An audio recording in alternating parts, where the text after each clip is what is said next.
All aboard. Merry Crimesmas Eve, I suppose. But don't worry, good criminals will get incarcerated and jailed and sentenced. And we're going to continue hunting down one now, on the other side of the bench.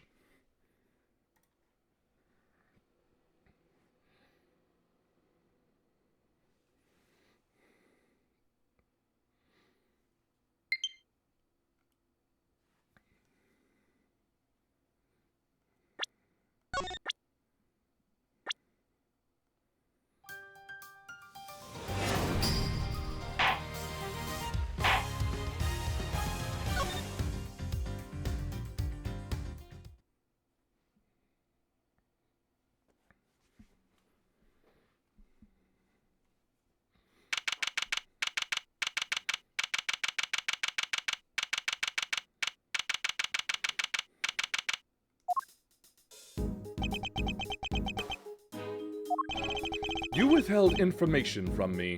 Why? I didn't withhold anything, or at least I didn't mean to. Okay, so you are a member of the Very Big Circus, right? No! I mean, yes, but no!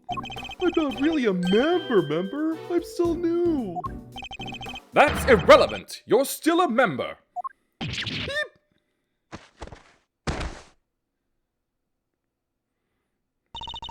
Let's try this again. Why didn't you tell us? Because it would have looked so suspicious, me being a performer at the circus show. Ad break.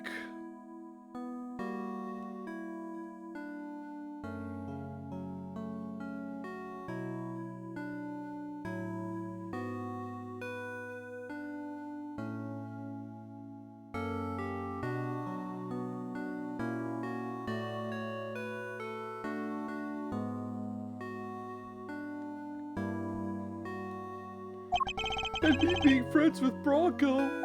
I thought that if anyone found out, nobody would believe I was innocent. Not even you, Kay. I thought I'd made it clear that I believed in you. But when you stare at me like that, I get so terrified,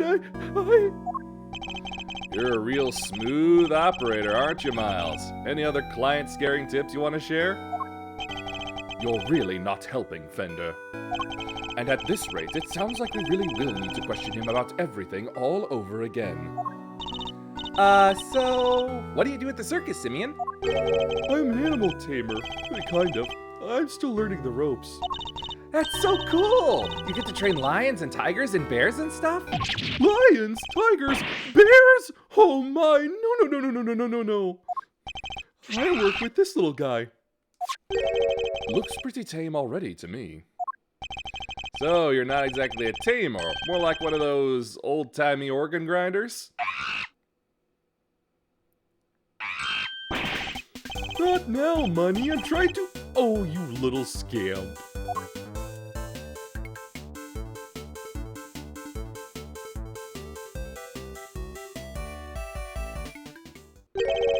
Something tells me it's the organ grinder who's being monkeyed around. When we spoke to you before, you said you worked at a company. I was telling the truth. The circus really is a company. We all have titles and everything.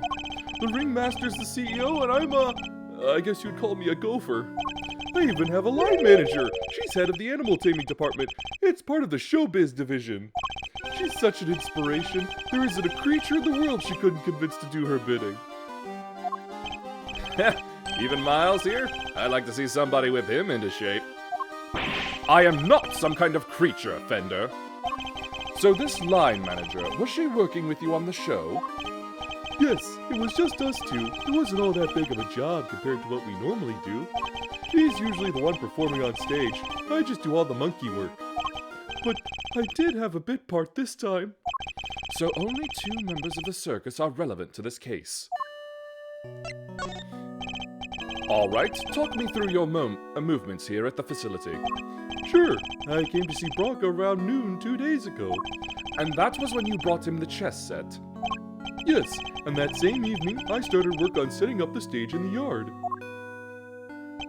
It was so hard. I had to haul everything in by myself over multiple trips. They let us use one of the rooms in the prison for storage. Workshop A, I think. Workshop A, where Knight's body was found. You mean your boss didn't help you? Oh, no! I can never ask her to schlep all that stuff around. Like I said, the monkey work's my job. Once it was all set up, we did a run-through, and it must have been, midnight by the time I left. The next morning, I was back and ready for the show, which started at 8 a.m. Then we performed till 10? So Mr. Saint was the only one of the pair to have entered the room where the body was found. And Knight's body was found immediately after the show had ended. Do you have any idea why you were arrested? And why so quickly? I've never seen a guy get booked so fast. Surely even Lil Winner wouldn't just pull somebody in on hunch. Never underestimate the power of an underdeveloped intellect. I think I might know why. When I was moving all the stuff, I went to go see how he was doing. Bronco, I mean. You went to the holding cells on your own? Tell me you had permission. No, it wasn't a formal visit or anything, so I just sort of snuck over and hoped no one stopped me. But you just seen him earlier that same day. Why take the risk? I've known him since we were kids, when both of us were all alone. He doesn't have any family, you see, just like me. I knew he'd be feeling lonely, and he'd want somebody to talk to, so I had to go see him. You don't have any family? For a while I had my dad, but he passed away when I was a little kid. Losing one's father as a child. I know that pain all too well. He's just like you and me, Mr. Edgeworth. There was nobody else nearby when you went to see him? No, the other holding cells were empty, and I didn't see any guards. Well, somebody must have seen you, or you wouldn't be in here. Oh no! I messed up so bad, didn't I? So the assumption is that something happened while the two were alone together? At least, I imagine that would be Winner and Judge Gavel's thinking. In any case, I think we'll need to speak to your boss next. Last I heard, she's supposed to be around today too, somewhere in the yard. Tell her I'm sorry, won't you? I'm so sorry. I can't believe I let this happen. Sure thing, Simeon. We're here for you. If there's anything else we can do, just say the word. But, I mean, there's nothing I could do for you in return. You don't have to worry about that. We're friends. We know what it's like to be in your shoes. We're all part of the same club, after all. Right, Mr. Edgeworth? Unfortunately so, I'm afraid. Thank you for sharing such personal details with us. By the sound of it, you had little reason to kill Knight. If anything, you're the one most affected by his passing. And what's more, I simply don't believe a person as gentle as you is capable of murder. Rest assured, we believe you, and we will get you out of here. Well, what do we have here? A gosh darn defense attorney, that's what. Bravo, big guy. I can't believe I'm saying it, but you have even reminded me of your old man for a moment there. I did? From the Book of Gregory, an attorney is a friend to the friendless. Simeon, me bucko, this guy'll suffer any hardship for your friendship. Things are gonna be shiply amazing. I didn't realize Talk Like a Pirate Day had come early this year, Fender. Well, that's just the thing. You never know when a pirate will strike next. Anyway, kid, you want some candy? No thanks, I don't like sweet stuff. Oh, huh. Bummer. I wouldn't mind a nice ship myself. A great thief's galleon for the Dread Pirate K. Yahar, me hearties! We'll sail the seven seas together and claim the greatest treasure of all, the truth! Shiver me timbers, you two will be the death of me. Come on, let's set sail for the prison yard, but no sea shanties on the way, please.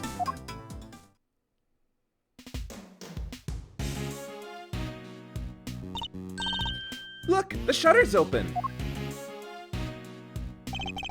That's the way out to the yard, I believe. Let's go take a look. Come on, what are you waiting for? Someone's excited.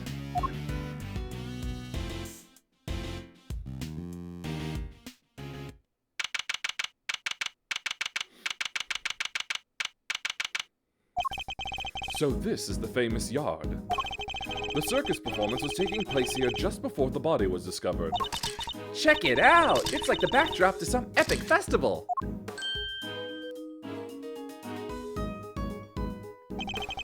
Most of the prisoners were assembled here when the body was discovered, which means that anyone who saw the show has an alibi.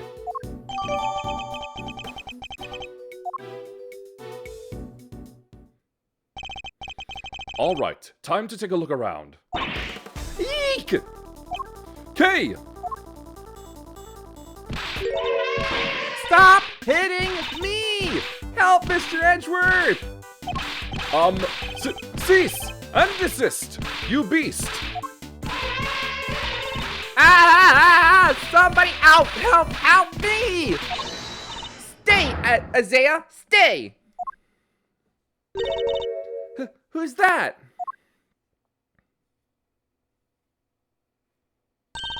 Aw, you found a new friend to play with. Good for you, girl. Play with? Your elephant nearly ate me.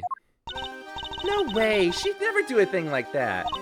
Isaiah doesn't even bite, at least not very often. So she does have a taste for human flesh? How did you like meeting a real-life elephant up close? Aren't you glad you did? Yeah, glad I didn't die. But you did have fun, right? Right? There, sweetie, don't cry. She had a wonderful time, didn't she, Kay? Don't mislead the poor girl, Fender! She did? Oh, I'm so happy! Here, let me make it up to you. How about a hug? Keep it truck to yourself! Aw, another new friend! Isn't this just the best day ever? I am Associate Defense Attorney Miles Edgeworth. Oh my gosh, I'm so sorry. I hadn't even introduced myself. I'm Regina. It's so nice to meet you. I'm Kay, Great Thief Extraordinaire and Mr. Associate Defense Attorney's Great Associate. This self-introduction brought to you by the word convoluted. And your elephant's newest friend is Mr. Fender, the defense attorney. Oh, she's not just any elephant. That's Isaiah, the Asian elephant. Isaiah stopped the second you told her to. You really have a way with animals, Regina. Well, I wouldn't be much of an animal tamer if I didn't. What? So you're Simeon's boss? That's right, Regina Berry, head of the Animal Taming Department, Showbiz Division, Berry Big Circus. It's so lovely to meet all of you. The pleasure's all ours, mademoiselle. Name's Eddie Fender. I'm a bit of an ace attorney. So much for whipping me into shape. Yes, she's perfect. What are you muttering to yourself about, Kay? That positivity, that charisma, that energy. Regina, you'd make a perfect partner in crime for the Great Thief Yatagarasu. Great Thief? That sounds like fun! My animals and I have stolen the spotlight quite a bit in our time. That's the one thing we don't want to steal. Gotta keep it on the down low, all stealthy ninja-like. But where's the fun without a show? The down low sounds like it might get me down. Bummer. I think we've got a fundamental difference of opinion going on here. It would indeed appear that negotiations have broken down. Maybe next time, Kay. Well, Mr. Edgeworth, let's get cracking. Too bad we can't see much of what's beyond that metal fence, huh? Indeed, and we're in sore need of information in addition to evidence.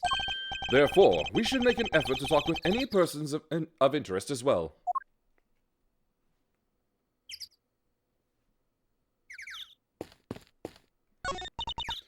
Danger! High voltage! I never saw one of these in real life.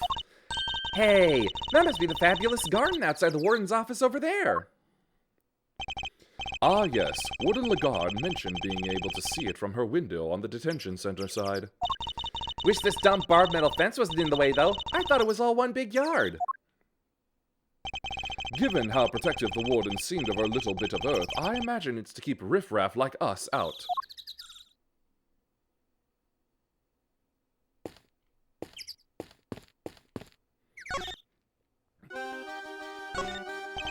If you're the head of the animal taming department, you must be Mr. Saint's boss. That's right. My dad founded the Very Big Circus, but he passed away. He was murdered. I'm sorry to hear that. But we have a new ringmaster now, and he's made the circus bigger and better than ever. He's such a nice man, and he was a good friend of my dad's too. Wow, that's great. Lucky you. I know, right? It was his idea to set up departments like animal taming, magic, and ventriloquy. Only animal taming and ventriloquy have more than one person right now. But the Very Big Circus is getting bigger and better day by day. Sounds like you guys are really going places. They're getting on well. I'll leave them to it. Can you tell me about the show? Oh, it's a wonderful thing. It even has a story. And not just any story, it's a love story. Isn't that dreamy? Sounds like a regular riot. So who's the star of the show? Let me guess. You? No, silly. That would be Isaiah.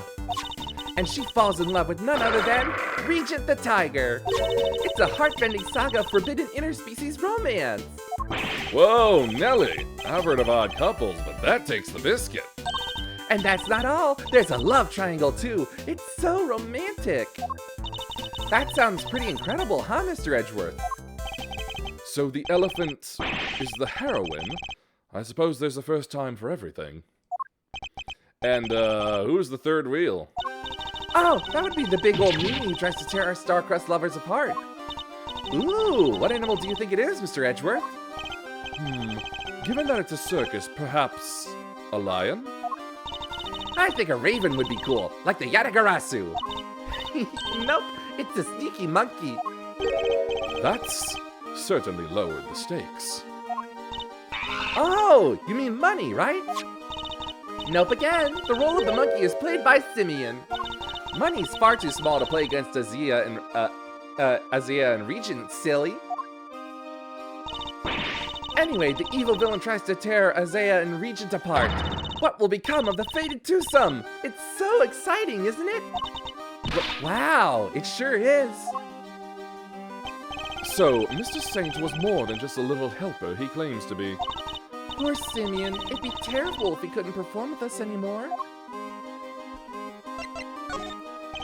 Can you tell me about how you set things up for the performance?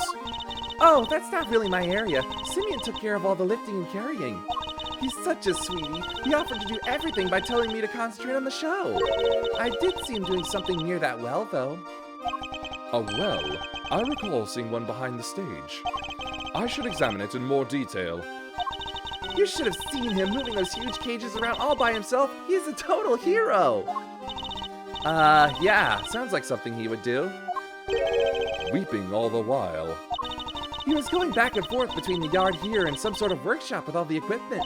The prison gave us special permission to use it for storage. But he was the only one who went down there, so I don't know much more than that. The workshop must be the one where Knight's body was found. I guess this confirms that Mr. Saint was the only performer to have gone into Workshop A. Well, this sucks. All we're getting is information that works against us. You have to help Simeon, Mr. Attorney. We're all counting on you. Just leave it to us. He may not look it, but Mr. Edgeworth knows how to get things done. And what exactly is "he may not look it" supposed to mean? There you are!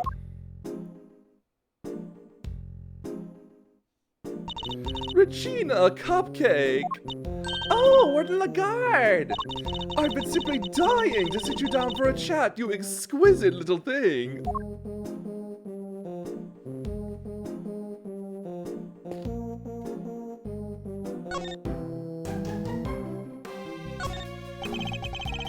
Do you mind if I ask you a little about the prison? Oh, not at all! This place is my pride and joy, my home. Sure, it was a prison when I first arrived, and it was awful, an utter disgrace. Awful? I suppose you mean the prisoners were unruly. I most certainly do not. They're angels, every one of them, and they always have been. No, it was the ambiance that was awful. I fretted, I brooded, and then it hit me. The animals! If anyone could brighten up the place, it was them. It is nice having them around. Isn't it just? And now look at my fabulous little family. Why, my darling Frankie is the very picture of rehabilitation. Except when he's rifling through dead men's pockets. We have so many success stories among the family, but darling Frankie really is a marvel. He's thrown himself into his vocational training and is always the first to volunteer for everything. What, and your other model prisoners don't do that? Oh, of course they do, my dear, of course. They're all such triers, such doers. It's just that Frankie, let's just say he knows what's good for him. What exactly does she mean by that? Anyway, he's a very good boy, so do try to be nice to him, won't you? Loud, soaring music, great leaping animals, the Berry Big Circus truly has it all. And everybody who comes here gets to see it once a month. Really? In that case, let me see. She'd better not be thinking of something to confess to. This monthly show, is it always performed by the Berry Big Circus? But of course, sweetie, I'm Regina's biggest fan. That goes my little princess, my superstar. She's so wonderfully talented. Yes, she is. Yes, she is. And she's so adorable, so sweet, I could just gobble her right up. You're not lying when you say that you're her biggest fan, huh? Thank you for following, Mexon. Which is why I'm so worried about her. So worried. It's all because of poor Simeon, you see. If he's found guilty, why, darling Regina will be devastated. So you simply must make sure that doesn't happen, Mr. Lawyer. Please, I'm begging you. Overruled. If there's anything I can do to help you clear up this awful misunderstanding, you let me know.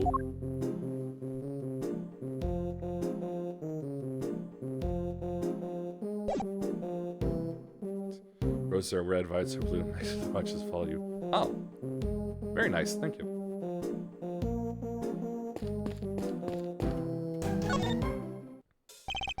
Ah, Mr. Attorney, sir. And how are you today, if you don't mind me asking? Today? We just talked to you earlier, Mr. Sawit. Oh, heavens, I do apologize. Ever since I came to call this place home, I've been working on my interpersonal skills, you see. In order to be as annoying as possible. I'm currently helping out with the circus show stage teardown and cleanup. But if you have need of me, I'll do my utmost to help. Yes, he was the very first killer. Returning characters are fun. I'm just chipping in and doing what I can, model prisoner that I am. Yes, my stay in this prison has seen me reborn. The Frank Sawit you see before you is a changed man. A changed man who now targets the recently deceased? No, you must understand. That was just a moment of madness. A moment of madness? Ah, you're a disgrace to all thieves everywhere. Dahlia, where are you? Oh, she dead. We are in prison, but we're not inmates. We're investigating. You're right, of course. I can't deny it. I still have a long way to go. As a thief. Anyway, as you can see, I have a shiny new bracelet now. So it's the straight and narrow for me. Like I say, I'm a model prisoner. Love how dead you say she's dead. Well, yeah, because she deserves it. Not that a real model prisoner would need to keep telling me that. I'm doing everything I can to prepare for my eventual return to society. Yeah, you even skipped the show to focus on your training, didn't you? That's right. Only 2 inmates were absent, Sawit and Canis.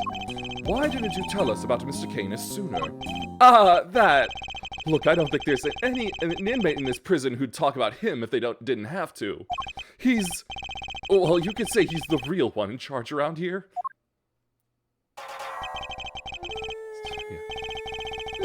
That's fine.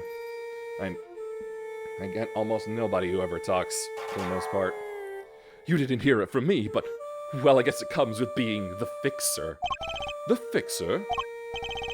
Yes, anything you need, he can get it for you. Really.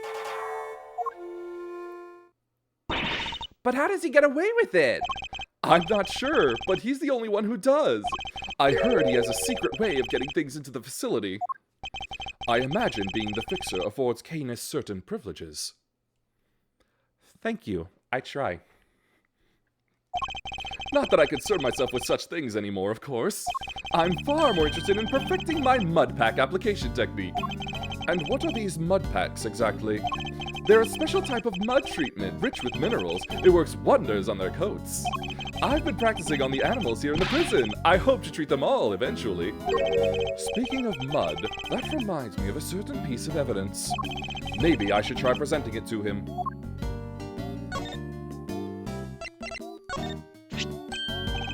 That's the rubber glove I dropped!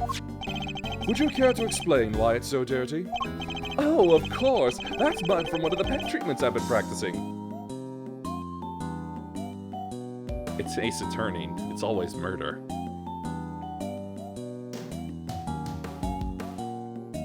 He killed Cinderblock, I mean Sydney Stone. And I was giving one of the animals a mud pack right when the incident happened. I see. Around what time would this have been? Let's see. The show had already started, so around 9 a.m. perhaps? Forgot that all people in court are always killers. Yeah, there's only one time where we dealt with larceny. The thing is, the more mud I applied, the more in the zone I got, and the darker the animal's fur became. There's no trance quite like the trance one enters when one slathers an animal with thick black mud. I think the stress of prison might be getting to him. Of course, it's all thanks to the warden that we have access to such wonderful distractions. I'm eternally grateful, truly I am.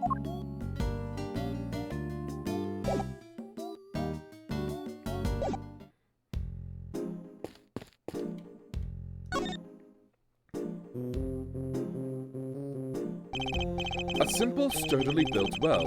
I wonder if it was the work of the prisoners. Somebody's left a bunch of tools lying around. There's a long piece of rope and a pretty heavy-looking weight. Let's see, it weighs 30 pounds. Oh, and there's some pulleys, too. Kay, can you stop touching everything in sight? Ah, come on! It's not like I was gonna take anything. What exactly were they being used for, I wonder? Regina, darling, you put on the most splendid show for us yet again. 13 kilos. Okay. Touch. Don't touch. Yes.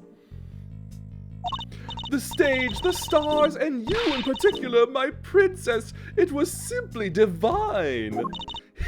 That's so nice of you. I hope everybody else who watched enjoyed it too. About that, dear, I'm afraid I have something awful to confess. There were some absences, you see. She must mean Canis and Sawit. We were 3 members short. Unbelievable, I know. How will you ever forgive me? I'm sorry, but you're saying 3 inmates didn't attend the show? That's right, sweetie. I counted the seats myself. 1, 2, 3 no-shows. And I always make sure there are enough seats for everybody. But Mr. Edgeworth, that's not right, is it? Indeed. As far as we were aware, Mr. Canis and Mr. Sawit were the only ones not present. This doesn't add up. A+ or German -1 for acting. Thank you, it's about the highest I've ever received. Who is the 3rd missing prisoner, and what were they doing? It seems we need to investigate further. Oh, I was enjoying my chat with dear Regina so much I almost forgot. I must feed the little one. Little one?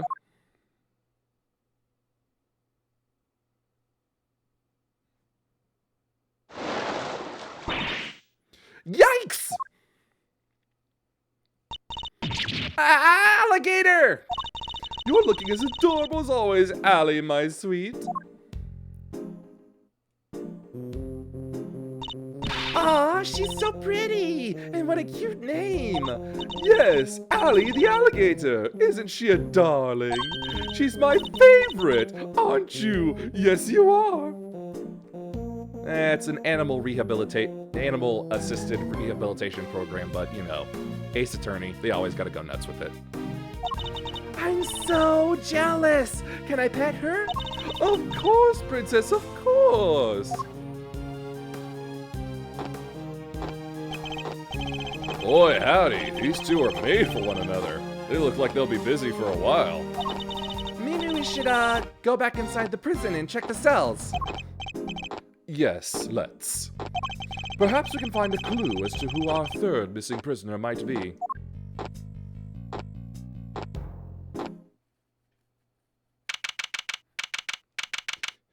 You could pet her chomps. Oh no. That would be awful. Sir! Mr. Edgeworth, sir! Oh, I finally caught up with you. Detective, you're not needed elsewhere? Yes. No, the judge and the kid aren't here yet. Oh, and I got your message. So you searched the victim's cell. Did you manage to turn anything up? Best responses to Gumshoe. We struck gold, sir. Well, blood anyway. It was right there on the floor. Only in tiny specks, though, but at least it's something. Yeah, it proves that the holding cell was the scene of the crime, right? Not quite. It proves a possibility, but it's not conclusive yet. I thought you'd say that, sir, which is why I ordered some follow-up work. I asked forensics to analyze the blood and see if it matches the victims. They're on it as we speak. Nice work, Gummy. You thought of everything. Detective, I must say I'm impressed. Did you hit your head or something? Gee, don't look so surprised, sir. I just hope things continue to go in our favor. Alrighty, so that's proof that the murder happened at the detention center. And for our next trick, We'll find out how that dog got over there. Don't worry, you can leave that one to me. Until the kid and his chaperone get here, we've got the whole prison to ourselves. Which is why I brought my secret weapons along. Secret weapons? That's right, a few tools of the trade that have helped me bust more than a few cases wide open. Behold, the 7 secret weapons of Dick Gumshoe, ace detective extraordinaire.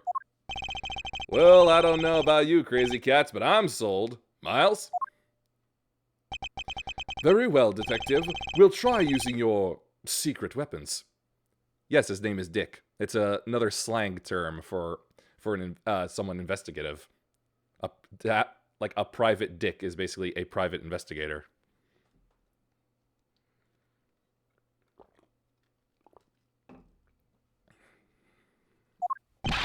You got it, sir. Let me run you through the list. Secret weapon number 1, my trusty old metal detector. It does sound weird, yes. If it's made of steel, silver, or scrap, this little guy right here will find it. So, it detects metal. Very good, Detective. Yeah, private. Yeah, something like that. Next up, secret weapon number 2, Missile, everyone's favorite crime-fighting canine. He can track pretty much any scent you put in front of him, especially food. He sure is a lot cuter than Mr. Canis's dog. And now for secret weapon number 3. Where'd I put it? Aha! Am I one snapper short of a school, or is that a fishing rod? Don't tell me we're going fishing for clues.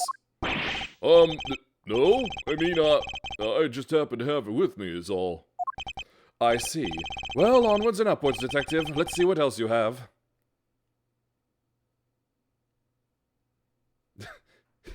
Yeah. Major, major, major.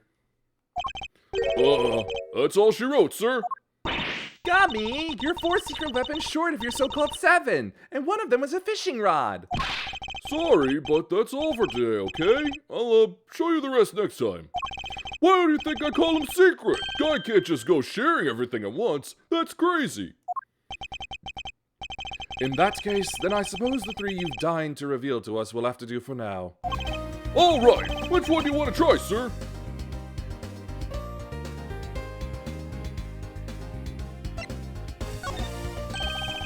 You got it, sir.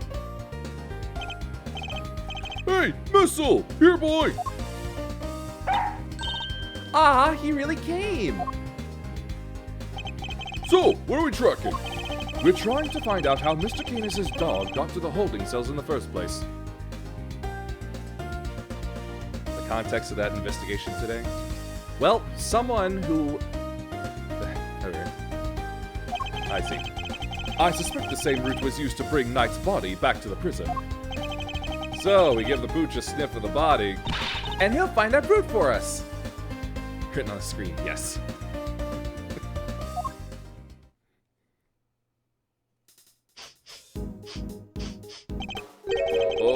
Does anyone else smell something sweet? All I smell is the odor of blood. It's faint, sir, but it's there. Almost like cake, maybe? Detail in the case? Horace Knight, who we arrested in the first chapter, was found dead in the prison. But the thing is, he never should have been in the prison. He was only in the detention cells next to the prison. So how did he get here, and how did he die? Also, Miles has basically been taken off the case as prosecutor, and so he's helping an old friend of the family, Eddie Fender, as an defense attorney's assistant. Why would the body smell of cake? Yes, Eddie Fender. His fan-translated name was Raymond Shields. This Investigations 2 was previously Japanese exclusive until this collection came out. But before then there was... yeah. But before then was... this probably must be Offender. No, that's their Scottish ancestral name. Oh yes, there's, Offender Clan. No, that'd be Irish, damn it. Okay, Missile, get a noseful. Here we go. Follow that dog. That's the way to... He's headed for maximum security. Uh-oh, he's going in. Then we'll just have to follow after him. It's a good one, man. Very appreciated. This is Canis's cell, though the man himself is absent, it seems. Is he meeting with someone in the visitor's room? Do you think Missile's onto something? Shh! Looks like maybe he is.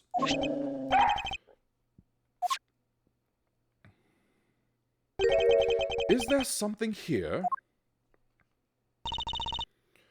Let's get snooping, Mr. Edgeworth.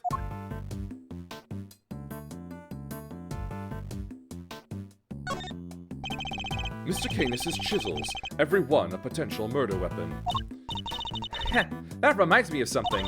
The furrows in your brow. When you frown, it looks like somebody took a chisel to your forehead. I have no idea what you mean. See? They're so deep. Don't tell me you don't see it, Mr. Wood Carving Face. Have you quite finished? More like prayer beads. Look, Mr. Edgeworth, that chisel on the floor is a bit smaller than the others. I'm no woodworker, but perhaps it's an all-purpose one that can be used in a pinch, regardless of the job. An all-purpose pocket chisel. Makes sense. Always nice when your tools are useful and easy to carry. Is that your opinion as a thief? Nope, it's my opinion as a great thief. I walked into that one. Mr. Canis's chess set, complete with his special dog piece. That's not a chess set, that's a whole chess table with legs. Looks like he might be worth something too. It's not inconceivable. Some of them are, and this is quite a nice one. I never would have pegged Mr. Canis as a chess fan, though. What with the whole Eastern aesthetic he's got going, I thought he'd be more into Go. Go, huh? Can you play? I can play Go Fish! Not the same thing, Kay. Not even close. Huh? What's the matter, boy? Wait, is this cake what you were after? I think Missile just ate chocolate. Whoa, whoa! Down, boy! Stop that!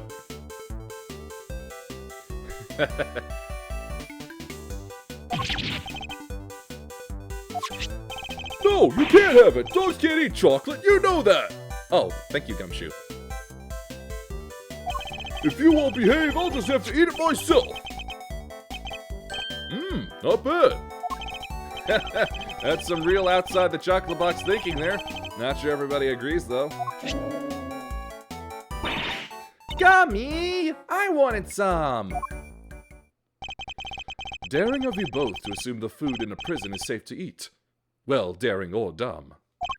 So anyway, it looks like it really was cake Missile was tracking. Talk about a waste of time. I suppose we got our just desserts. But the little guy's definitely capable, right? Sure he is. This was just a blip. On Edgeworth's mind, I'm surrounded by idiots. Yeah, sometimes. He'll follow the right scent this time, I promise. Seek, boy!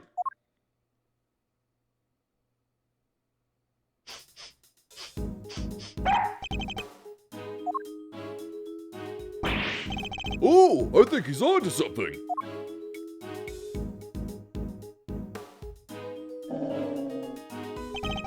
Whatever it is, it's in there.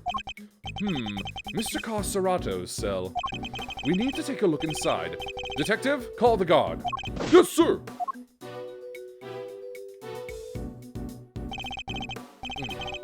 Thank you, officer. A question before we begin. Is the prisoner, Mr. Carcerato, still in solitary? No, sir. He came back a little while ago. And he was here for the noon roll call. Guess he must be on work duty someplace.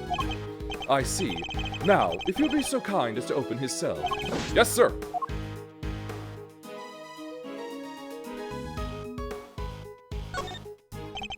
This punching bag has certainly seen some use. What breed were you again, Missile? Sure it wasn't a boxer? No way. No way indeed. Quickly, detective, move the sandbag aside. Yes, sir. I know.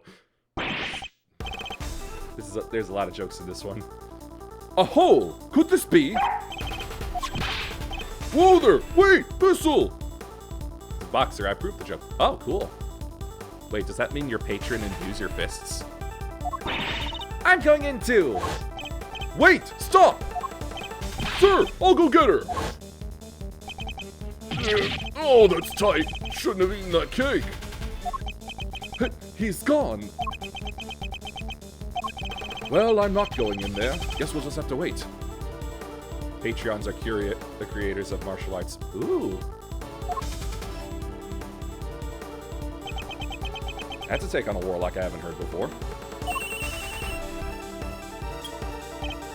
Hello? Kay, are you alright? You're not gonna believe this, but we're in the detention center. The detention center? That hole, it's a tunnel that leads right into Mr. Knight's cell. What? Don't go anywhere. I'm on my way.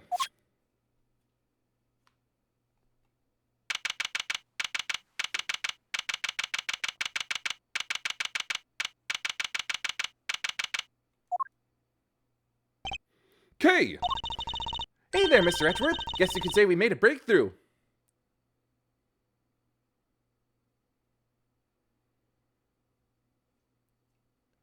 Neat.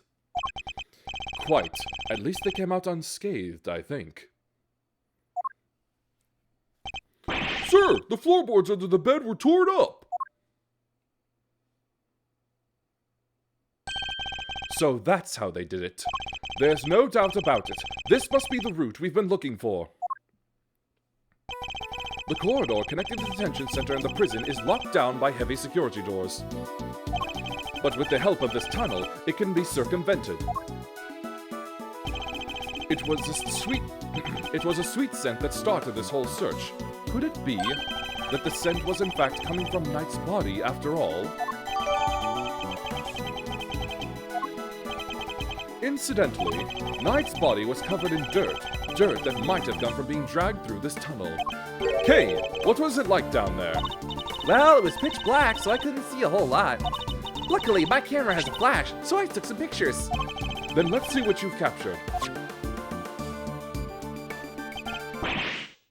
Look at that! Spoons, a fork. Guess these were for digging the tunnel. That aside, are those footprints? Paw prints even. From a dog, perhaps?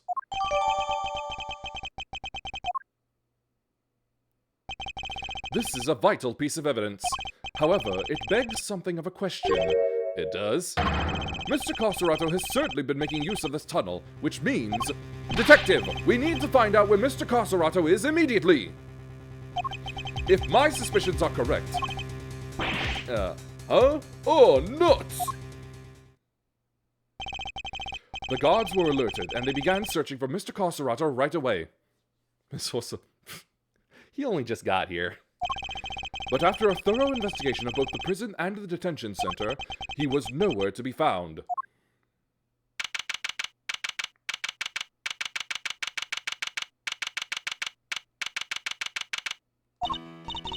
Well, have the police been notified?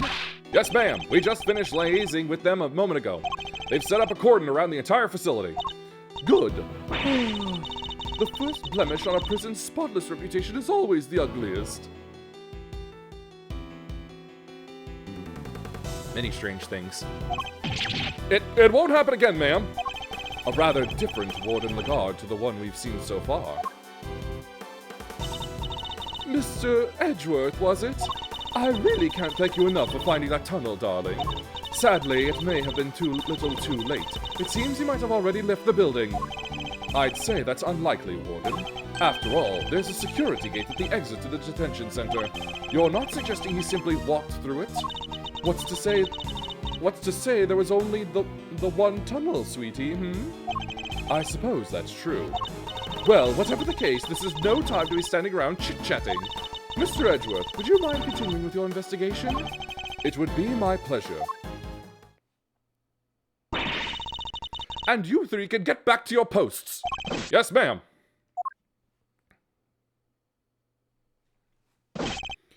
Detective, the results of the blood test just came back from the lab. Thanks, pal. Let's see what they have to tell us about the blood found in Knight's cell. What does it say, Mr. Edgeworth? They've identified the blood, and it's Knight's.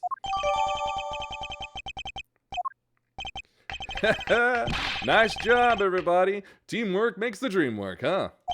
We've got Knight's blood in his holding cell, a tunnel a dog clearly went through, and security footage showing Knight being attacked by the dog in his cell. Case closed. We have all the evidence we need. Let's see what Mr. Canis has to say for himself. Canis? Oh, darlings, are you sure? Do be careful around him, won't you? He's as well connected on the outside as he is in here. I suppose he would have to be. How else would the so-called fixer stay in business? The police have been trying to track down his accomplices for the longest time. Fedora tender. Hey, don't mock that hat. That hat has a history. His specifically. Which will show up in the next case. Even I've had to lend him a hand myself, you know. So that's what that was all about. He's still not talking, ma'am? Even with the evidence you borrowed from the precinct? No, and I've tried so many times I've lost count. What am I supposed to do? I can't send in a blank report. I guess a killer for hire was always going to be a tough nut to crack. You borrowed evidence from the police to help with your investigation, is that correct? Why, yes, sweetie. Everything related to Canis is with me now. Heaven knows how many times I've hauled the secretive scoundrel into my office to talk to me. But no matter what I say or how much evidence I present him with, he simply won't say a word. A prison warden conducting interrogations herself? That's irregular, to say the least. Let your guard down, he'll devour you whole. Be careful, darlings. You have been warned. Aw, thank you. This isn't the only thing I do, but it's definitely one of my favorites. Hoo-wee! And here I thought things couldn't get any spicier.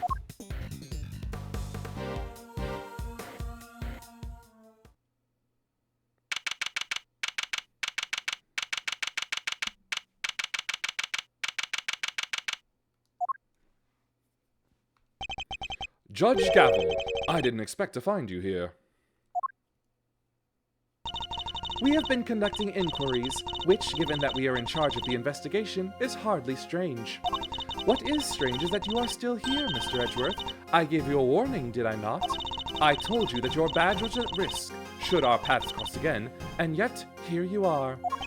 I'm sorry that you thought that I might be so easily discouraged, Your Honor. But I am not about to let the truth slip from my grasp, no matter what you or the committee might say. I am here to present a certain someone with evidence that you yourselves should have uncovered. You have more business with me, I take it, Mr. Edgeworth?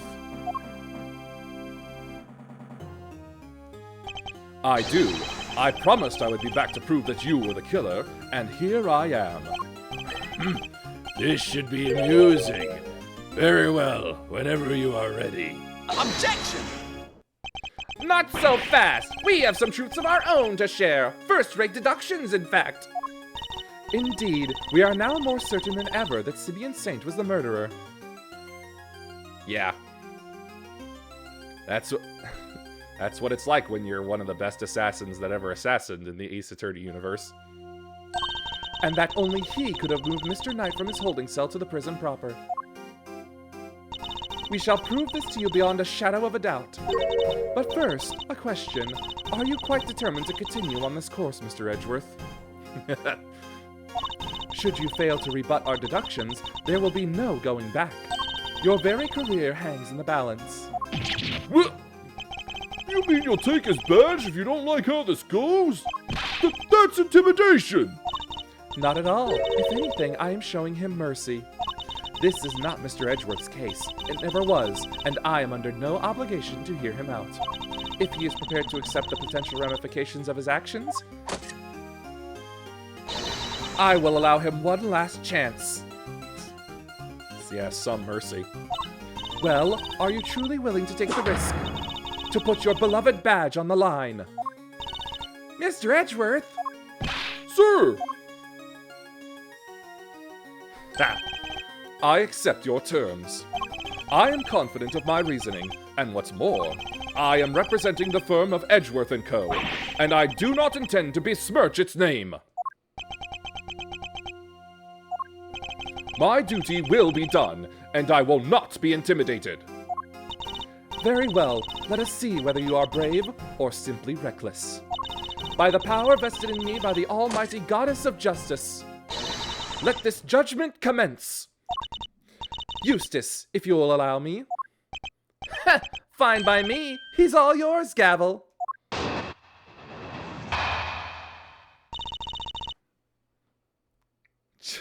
He really did.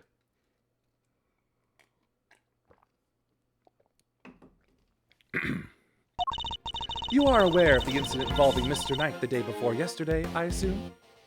He assaulted an innocent guard and stole his keys. Later, in the middle of moving a large animal cage, Mr. Saint stopped by Mr. Knight's cell for a little visit. That's when Mr. Knight stole out of his cell using the keys he'd stolen. He slipped into the cage, and there he hid as he was wheeled to one of the prison workshops. It figures she was going to bring up Mr. Saint going to Knight's cell. Yesterday, after you so kindly made us aware of the security camera footage, we decided to take a look at it ourselves. Perhaps you would like to see what we found? This is a still from the footage we received. Mr. Saint speaking with Knight at his cell. Correct. You will also note that he has positioned the cage in such a way as to obscure the camera's view. It is this blind spot that Mr. Knight exploited in order to enter the cage undetected. A sound deduction based on what can be observed, wouldn't you say? A blind spot, which means that the camera wouldn't have been able to capture the moment Knight entered the cage if he did at all. So it's still possible that he didn't actually leave his cell at this point. I don't get it. Why would Mr. Knight want to hide in the cage? There is really only one possibility. He intended to escape. A prison break! That's so cool! Mr. Carcerado, Mr. Knight, everybody's doing it. I have to step up my game. Kay, now is really not the time. Mr. Carcerato's escape is no laughing matter. It is my belief that Mr. Saint helped Mr. Knight with his escape attempt. That is to say, he was his accomplice. Wow, go Simeon! That wasn't a compliment! I understand the cage was briefly taken to one of the workshops.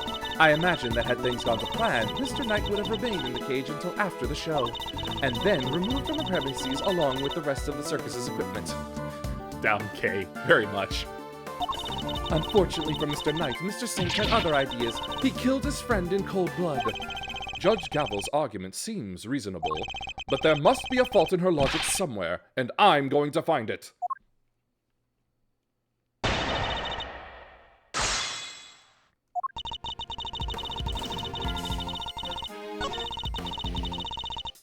Hold it! Do you have any proof that Knight stole the keys? I can think of no other reason for him to carry out such a brutal attack. Once the guard he assaulted regains consciousness, I am sure he will confirm our suspicions. Kay had the protection of Edge, or she would have. So long as she still had access to Little Thief. I wouldn't be so sure. Perhaps I should press her further on her reasoning. Sorry, but I believe there is a flaw in your reasoning. If Knight had the keys, there was nothing to stop him from leaving whenever he wanted. Little Crampy. Why wait for Mr. Saint? There was no need, surely. He chose the option he deemed most likely to succeed. He stole the keys and hid them somewhere, then waited for an opportune moment to present itself. He hid the keys? I'm afraid you might have made an uncharacteristic oversight, Your Honor. But Knight wasn't hiding any keys. That has been proven already.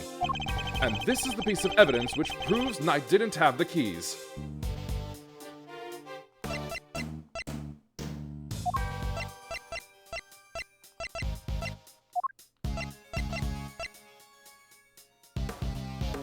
Take that!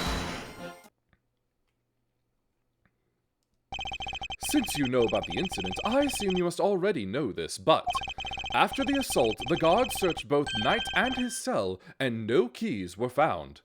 And if the whereabouts of the keys cannot be proven, then neither can your theory. I have considered the matter of the missing keys, and I do not think it's such an issue. I still believe he had them. After all, the guards only stated that they were unable to locate them. And this is because they were cleverly hidden inside the pocket chess set. Knight's chess set. The same set in which the murder weapon was also allegedly hidden. Was it? I can't help but wonder about that. What? But you're the one who proposed it!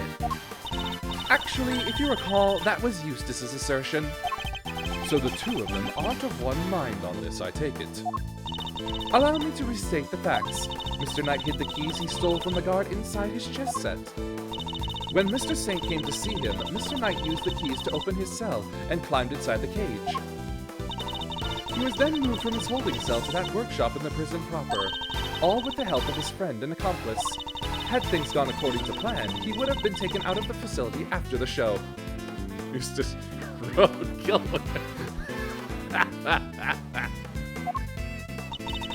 But they did not. Instead, his accomplice murdered him while the show was taking place in the yard. Objection! But Mr. Saint was a part of that performance. How would he even have had time to commit the murder? Overruled! How indeed? Allow me to explain. As you know, many stage performances follow a set narrative. Yesterday's show was one such example. She's done her homework, I see. The suspect played the role of the antagonist opposite the elephantine heroine of the show. In the latter part of the performance, the heroine's love prevails and the villain is defeated. This victory is depicted in a very unique manner, whereby the villain is sent flying from the stage by the heroine. He's sent flying by the elephant? Isn't that dangerous? Having been ejected from the stage in this manner, the villain no longer appears in the performance. In other words, the suspect did not appear on stage for a period of approximately 15 minutes. And you're saying the crime took place during that time? Yes, I'm afraid so. After all, it's more than a sufficient window, wouldn't you say? Objection! Committing the crime and returning to the stage in that short 15-minute window is only possible, assuming that the murder took place in the prison proper. But in fact, Your Honor, the real scene of the crime was Knight's cell. I seem to remember telling you that I would not accept that part of the security footage into evidence. Objection! And you won't have to. I have proof of a different kind. Very well. Would you be so good as to present it? What proof do you have that the murder took place in the victim's holding cell? Take that! This appears to be a photograph of a floor. Almighty goddess of justice, grant me patience. That floor that you're so dismissive of, Your Honor, has traces of Knight's blood on it. Traces, you say? Is this evidence reliable? After all, I don't believe you have access to the necessary forensics operatives. Objection! I have my resources. A certain blunt instrument, you might say, but a reliable one. The detective, how very unfortunate for him. Perhaps before you decided to circumvent the law, you might have considered that the committee's influence extends to the police. Oh no! Now Gummy's badge is on the line too! Forgive me, detective. I didn't mean to put you at risk as well. I will enter the fact that Mr. Knight's blood was found in the holding cell into evidence. However... Objection! Bad luck, idiots. You're really on the edge now, Mr. Worthless. Mr. Winner, I'd forgotten you were there. It was nice while it lasted. I just butted in to tell you that your entire argument is one big inconsistency. Wait for the ad break. While enjoying the objection music.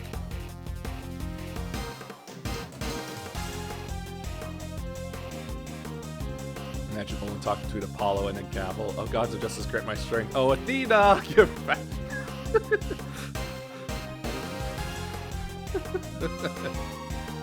Well, Apollo too. Both gods. Alright, here we go. You showed us camera footage of a dog killing Mr. Knight in his cell. Are you saying the mutt also wiped the blood out before it left the scene? Uh-oh. What other tricks can it do, huh? A blood-wiping dog? You're a joke. You'd have wiped that blood up, wouldn't you, boy? Yes, Helmut. Yes, you would. What? That was one of the tricks I taught him before our work together was so rudely cut short. He's a very tidy boy, you know. Never misses a drop. It wouldn't do to leave any evidence after all.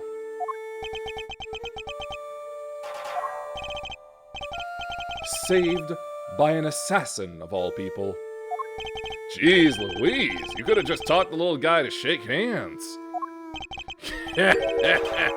Oh, he does that marvelously too. Although, the way I taught him to do it is somewhat unorthodox. First, he bites down hard on the victim's hand. Then... La la la la la la la, I'm not listening! I see. Very well then, Mr. Edgeworth. It seems you may have gathered some evidence worth considering. Your understanding is... Objection! Wait, I'm not done yet! I just thought of something else! Cover Casey. Overruled. Oh boy, somebody's taking no prisoners. Eustace, would you be so kind as to allow me? All yours, Gavel. Well, do you accept the truth now? The crime took place in Knight's holding cell, and the assassin's dog was the killer. Overruled. My position is the same as it was yesterday. Until you can explain how the dog moved between the prison and the detention center, I cannot accept your theory into evidence. Hold it! I thought you might say that, which is why I'd like to show you something else. This piece of evidence shows how the dog could freely travel between the prison and the detention center. Take that! This is... It's a secret passageway. It runs beneath the prison. What? A secret passageway?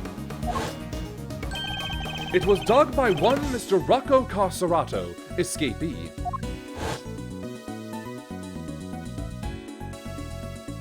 It leads from his prison cell to a certain holding cell in the detention center. Yes, the very one where the victim was being held. Well, this is certainly a surprise. To think that it was beneath our feet this entire time. Well, Mr. Canis, you knew of this tunnel, didn't you? Because it's the same tunnel that was used to carry out the murder. Overruled.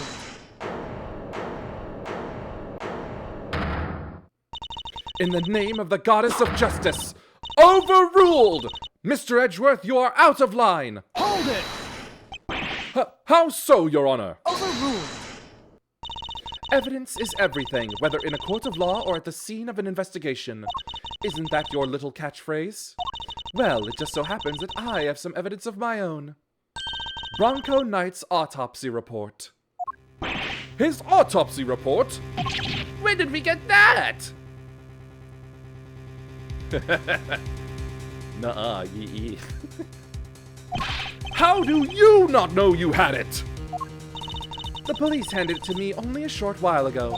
The findings are still preliminary, but it has something of value to tell us nonetheless. The goddess of justice speaks to us through these pages, Mr. Edgeworth. Cause of death, stab wound to the throat, and the weapon is said to be a sharp blade of some kind. It seems the victim was stabbed repeatedly in the same spot, resulting in an ugly wound. As such, the police have yet to identify the exact shape of the weapon. But its overall nature seems to be beyond question. It is a bladed metal instrument. In light of this evidence, do you truly wish to continue with your flight of fancy? Oh, Jesus.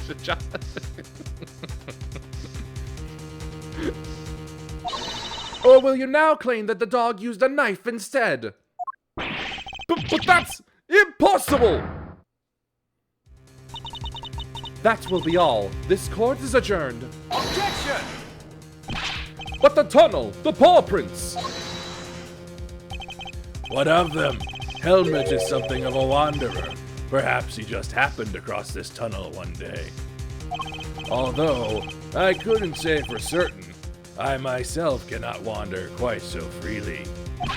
That would be quite a coincidence, but I can't prove it's not the case either. She sure knows how to keep a secret, huh? Kinda wish she kicked us in the teeth a little earlier with that.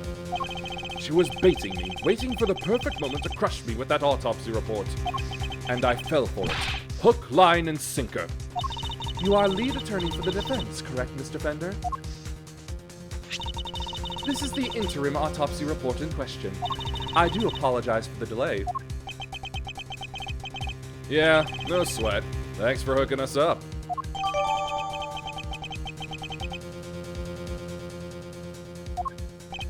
Yep, this all checks out. Yep. Mr. Fender, a handshake is not necessary when receiving official court documents, you know. So please feel free to let go of my hand. It is not a holy relic after all. Was just trying to be friendly, Your Honor. Had you lingered a moment longer, the goddess of justice would have spoken to you through my gavel. All right, I got it. Nice work, gavel. Just like we planned it. I did only as you instructed, Eustace, but thank you. This report came from the police. I have no choice but to accept its legitimacy. He has some jokes on. No, he's only got candy. But if the dog didn't kill Knight, then that takes Canis out of the running. The goddess of justice speaks to me, Mr. Edgeworth, and she is merciful. She tells me that you might yet keep your badge if you will finally abandon this fruitless quest. Here it is, the shrimp without the HR. No, not quite. What's our move, sir? I think she really means it this time. What do you think, detective? My answer remains the same, Judge Gavel. I will see my duty done, and I will not be intimidated. Even with how things stand, you still refuse to concede? This may very well be your last chance. Your badge hangs by a thread.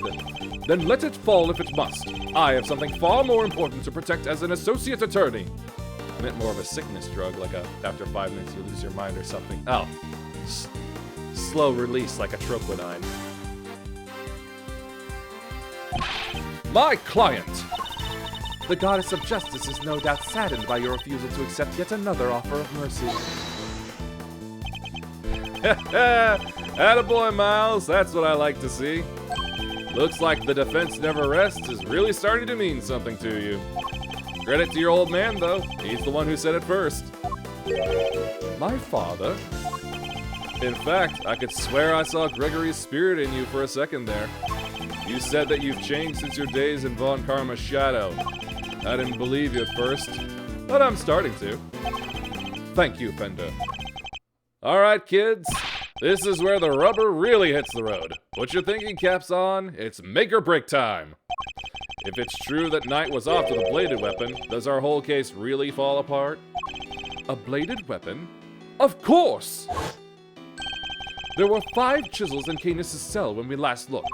A former assassin certainly wouldn't struggle to commit murder with a tool like that. In which case, the weapon that killed Knight was... Yes, that will be revealed in the next case. Have you quite finished? It would be in your best interest to... Hold it! Evidence is everything.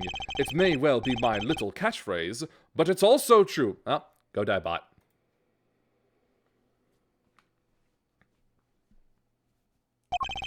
So the murder weapon was a sharp blade, then where is it? The guards didn't find it.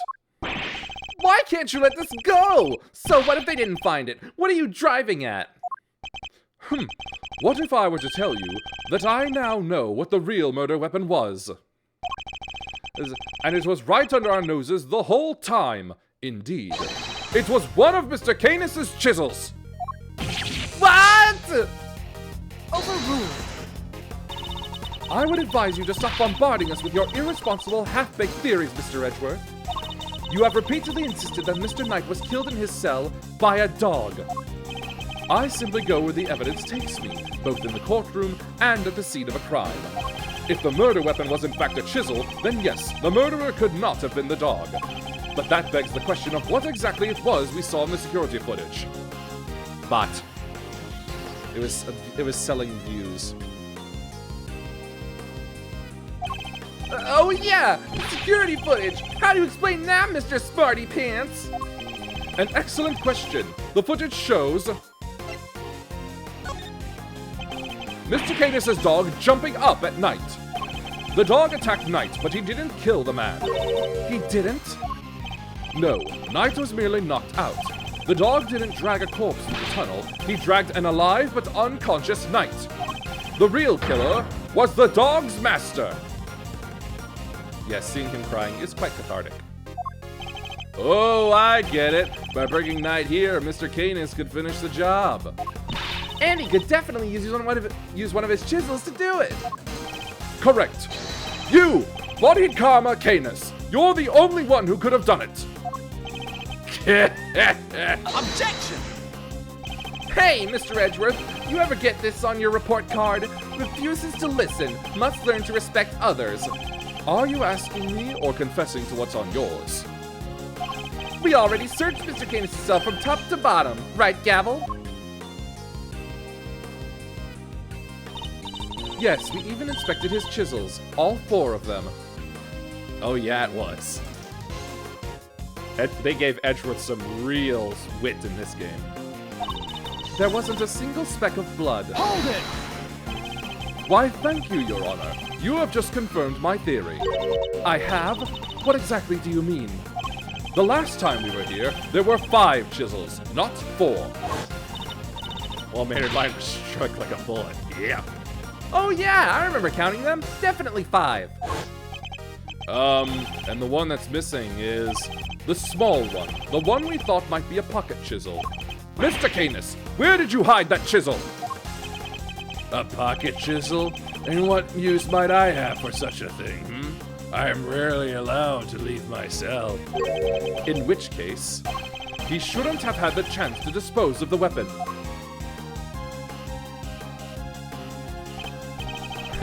You've dug your own grave, Mr. Canis. You seem to have an idea where this missing chisel might be, Mr. Edgeworth. Would you enlighten us? For a man who can't leave his cell of his own volition, Canis could only have hidden the chisel here. Take that! Mr. Canis is still a prisoner, despite the comfort he enjoys. He is rarely allowed out of his cell. He could have given the chisel to his dog to leave somewhere, but that would have been far from ideal. He would have no way of guaranteeing where it might end up. Intriguing. Do go on, Mr. Edgeworth. Furthermore, this room is the one place where a bladed instrument wouldn't raise an eyebrow. 4 chisels, 5 chisels, who's counting? A fact he took full advantage of. Ah, the old keep the incriminating evidence close routine. Classic. Objection! But I looked! I searched the whole cell myself, and there's just nowhere he could have hidden it! Objection! I'm certain that the murder weapon is here, and that the reason why no one has found it yet is because it was hidden in such an ingenious manner. Do enlighten us, Mr. Edgeworth. What was my ingenious plan? Think, Miles. There must be a hiding spot he could make use of. Think about when you came here previously. What are you missing?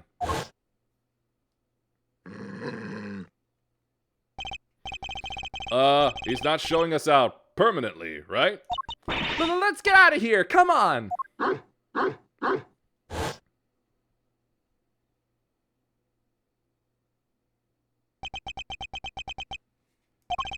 The dog! He hasn't made a sound today.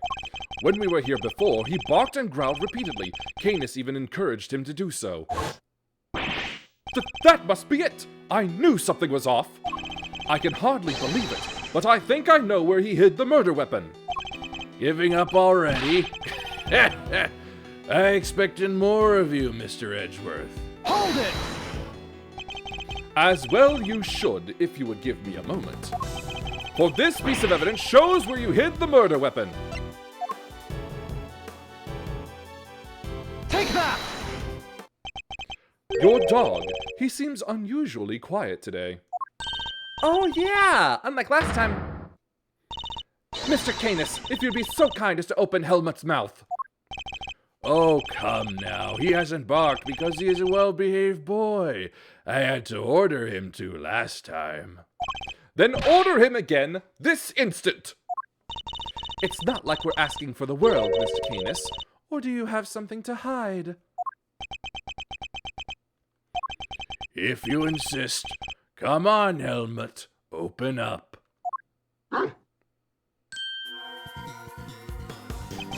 And there we have it. A chisel that small was easy. What? What? A chisel in the dog? Why is there a chisel in the dog? I thought he'd been strangely quiet. I guess his brain has finally caught up. Eustace, why don't you be a good boy and call forensics? Tell them it's urgent. Okay.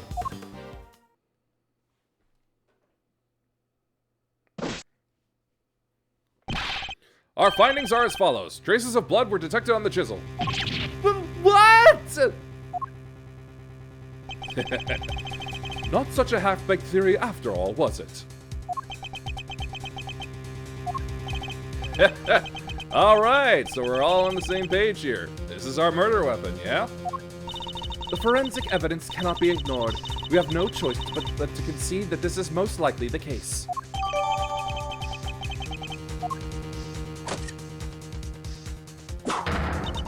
Mr. Canis, in light of the discovery of the murder weapon, the court demands that you explain yourself. We found the route your dog took to the holding cells, and now we have the chisel. How do you propose to talk your way out of this one? You never fail to entertain, Mr. Edgeworth. But why does he always laugh like that, even when it's not funny? Poor Helmut. How could they suspect us? Being caught as a killer by congrats to prosecutor. Like, yep. You leave me little choice. I shall simply have to share with you the truth. I did not kill anyone. I have grown tired of killing. Something's not right. Why is he so calm? Yep. Take the classy way out.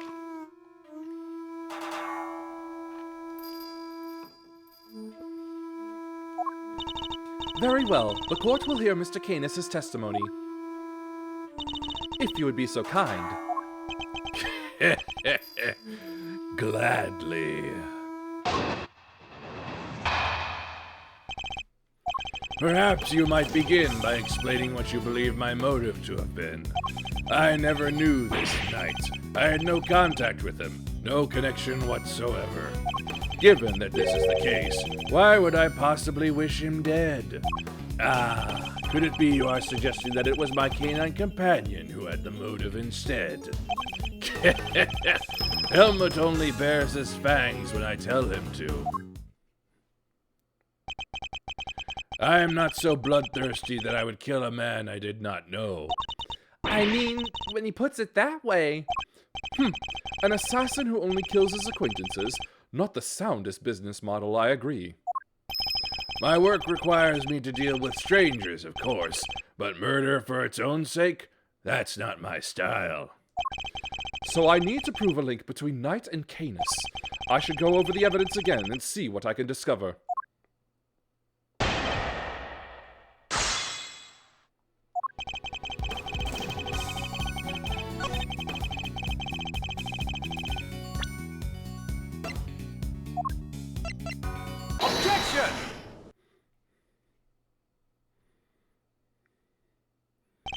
You're getting sloppy, Mr. Canis. You may have trained your dog to clean up your mess, but some things still require a human touch. We found this in the victim's room. It's the record of a game of correspondence chess. What's more, the game depicted matches the game laid out on your board. What? The number of possible games has been calculated to be 10 to the power of 120, and that's on the low end. Wait, so that's 10 times 10, 120 times over, right? 100, 1000. I give up. I mean, what do you even call a number that big? A vanishingly unlikely coincidence, that's what. Smart-ass way to mark a map? Well, it's the position of the board. Now, tell us why you killed Knight. Unless, that is, you would prefer to explain the coincidence.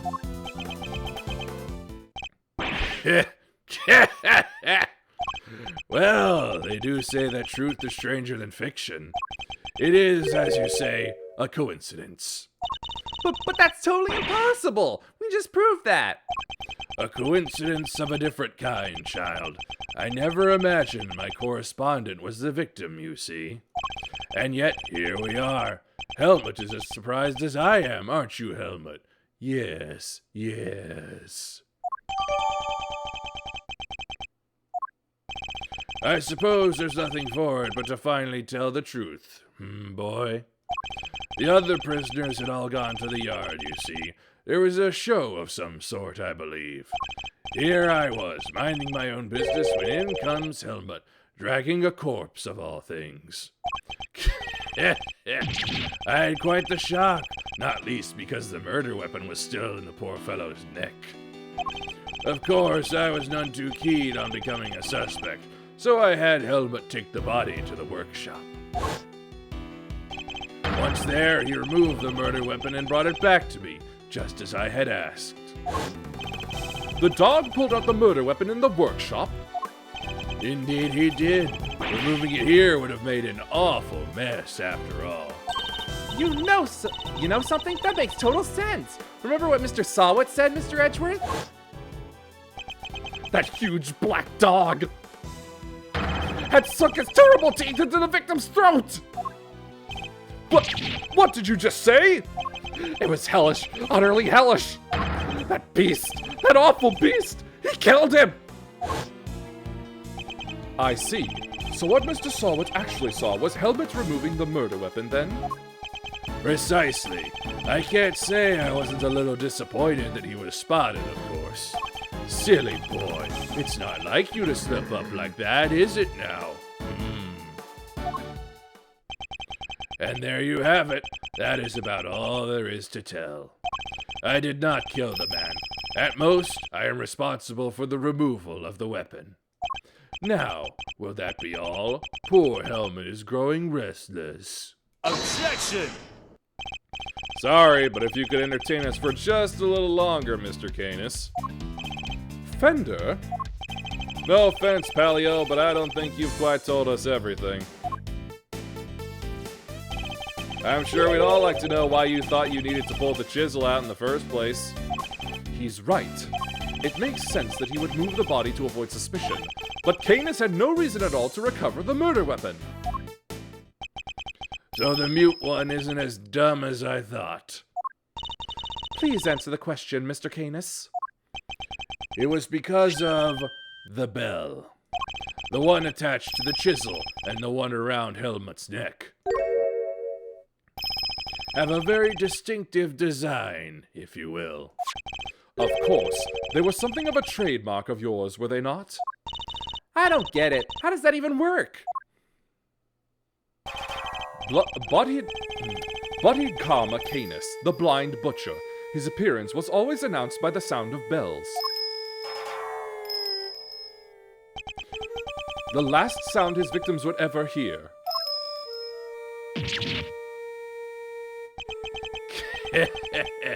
You flatter me. Though it's been some years since you last saw one of them, you remember them well. Your knife and its attached bell were one of the pieces of evidence seized in our case against you. Yes, it was but one of my bells. One of only two in existence. Just two? Two and only two. One for my knife, and one for my beloved helmet. Exquisitely crafted, utterly unique. My ears are my guide, after all, and I must be able to use my tools precisely. Of course, as you said, the knife has long since been taken from me. When Helmut brought the body to my cell, I was rather surprised to hear a familiar sound. At first, I was sure that my knife had been used to do the deed. But no, a chisel, an ordinary chisel. It's certainly no assassin's blade. Nonetheless, the bell would have suggested my involvement. Compounding the matter is the fact that I am the only person in this prison permitted to use such tools. It was clear that I would become the prime suspect. And so, the chisel had to be removed and hidden. Hold it! You still claim that all you did was have the dog move the body, that you had nothing to do with the killing? How could I? I told you, the chisel is not mine. You need not take my word, Mr. Edgeworth. Why not have it checked for fingerprints? Eustace! Huh? Me? But I don't know how to check for prints. Get forensics. Oh, right. Sure thing. We got him! Fingerprints! They're Mr. Knight's! And Mr. Canis's? Nope, just Mr. Knight's. Oh, and forensics said there's no sign of any prints having been wiped off. Only Knight's fingerprints? This isn't good. Should I get them to check again? Now do you see? I have never so much as touched that chisel. Helmut carried it in his mouth, that is all. Therefore, any prints must belong to whoever had it last. Ah! So the murder weapon belonged to the victim? Ooh, that's not helpful. As I said, I have not touched the chisel. Therefore, I cannot be the killer. Or do you wish to suggest otherwise? I've got nothing to counter with. But what could this mean? Is he not the killer after all? Is he actually telling the truth? No, he can't be. I am sure this goes without saying, Mr. Edgeworth, but if you do not find a solution to your current predicament, and quickly, I will have little choice but to relieve you of your badge. Even my patience is a limit, and I will not tolerate you throwing this investigation into chaos. Am I clear? You've done it now, sir. She's serious. I hate to admit it, but the fingerprints turn everything on its head. Without more evidence, I'm back to square one. Wait, something doesn't add up. A few things, actually. What would Mr. Knight have needed a chisel for? You can do a lot with a chisel, child. Break out of prison, for one. All right, then how did he get it in here? There's no way the guards would let him bring a super sharp tool in with him, right, Mr. Edgeworth?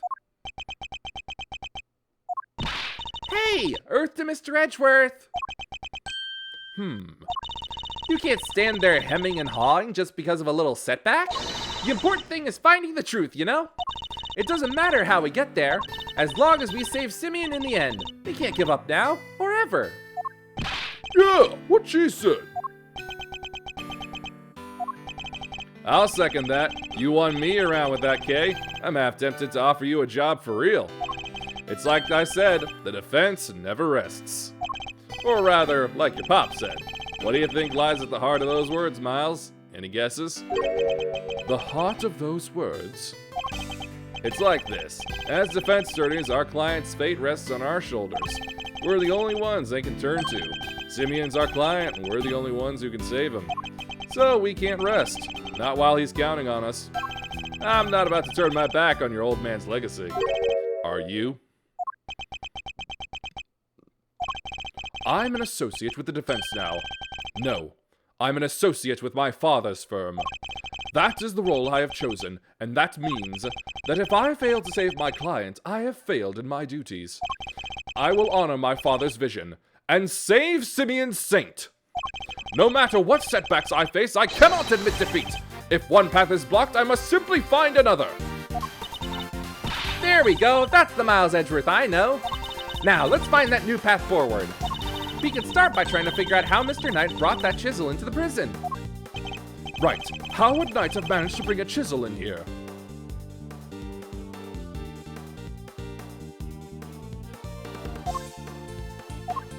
Take that! Usually, it wouldn't be possible to bring a metal object into this facility undetected. Because of the security gates, right? Correct, but we already know that checks at one of the gates haven't been entirely thorough of late. Namely, the gate at the entrance to the detention center. That gate is only used to scan people. Any items they bring into the facility are only subjected to a cursory check. Are you telling me that the chess set wasn't put through the metal detector? It should have been. Alas, it seems the guards have grown a little lax in that regard of late.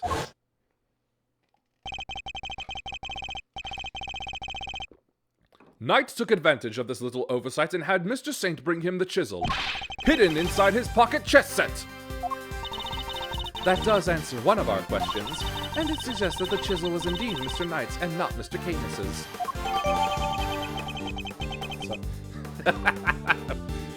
I can't believe that's a verb now. However, we still have one rather pressing problem to address. That of the security footage in which Knight is attacked by a dog. How does one explain it if Mr. Canis was not the culprit? But then, how do you explain his prints not being on the murder weapon? This one's a real three-piper. The court, too, finds itself wanting for a satisfactory explanation. Wait, sir! I think it might be time to show you another one of my secret weapons. Introducing secret weapon number 4, Lil V. What sort of name is that, detective? I came up with it myself, sir. Anyway, you can use it to analyze the video footage. An excellent idea. Perhaps then you might finally see that I am telling the truth. Who knows if there's anything to be found, but it has to be worth a try. Alright, want me to talk you through how to use it, sir? Seeing as I'm not exactly familiar with video analysis techniques, perhaps I should hear him out. If you could run me through its functions, detective, that would be most appreciated. Yes, sir! So basically, you just gotta do what you always do. Examine anything that catches your eye. And I can examine things with X, I see. Next up, see these controls at the bottom of the screen? The panels on the left and right let you rewind or fast forward. And you can use the middle one to pause. Get used to those and you're golden, sir! It seems I can also press R to fast forward or L to rewind the footage. And I can press A to pause. When the video is paused, you can go to the previous frame with L or the next frame with R. Or just use the same control panels I showed you earlier. Lastly, I better explain how to zoom in. Just line up the old cursor with the area you want to take a closer look at, then use the panel in the bottom right and Lil V will do the rest. It's got those two expanding arrows right on it. Can't miss it, sir. It would appear I can zoom in by pressing Y, too. By the way, even when you're zoomed in, you can still examine stuff just like in regular view. Also, you can make use of previous and next frames to get a good look at what's really happening. Only thing you can't do when you're zoomed in is play the footage, so there's that. I see. And how do I zoom out again? Just use the panel in the lower right again, sir. See how it's gone from expanding to collapsing arrows on there? That's because you're zoomed in. And that about sums it up. Now, let's fire a little V up for real. For more awkward beginnings to attack this single screen format. Yeah, probably.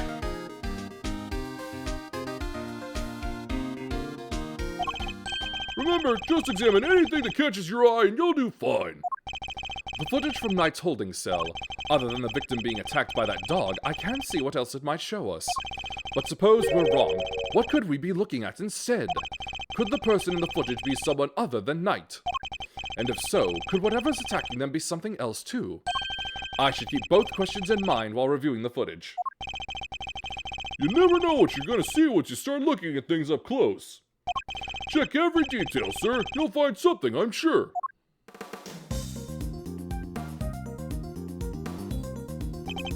What in this footage seems odd?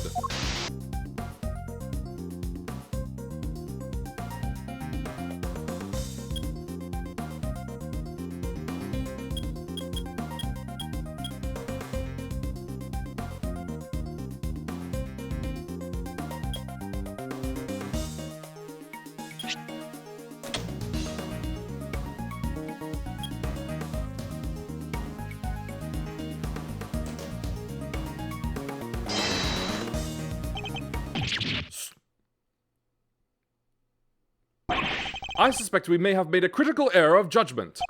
What we're looking at here is no dog. This animal is... That's not a dog, it's a bear. What? So the paw prints from the photo I took... We're not canine, but ursine.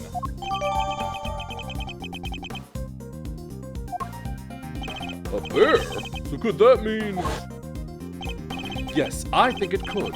After all, who else do we know with such a pet? And if we were mistaken about the creature in the footage, it's not inconceivable that we were mistaken about the person in the footage too. Maybe there's something in there that could prove it, sir. Something that shows it wasn't Knight. You're right. We can't see the person's face, which means a direct identification is out of the question. But perhaps there's something that can tell us who they are indirectly. Indirectly? Like the mirror? Yes, it's certainly worth a look.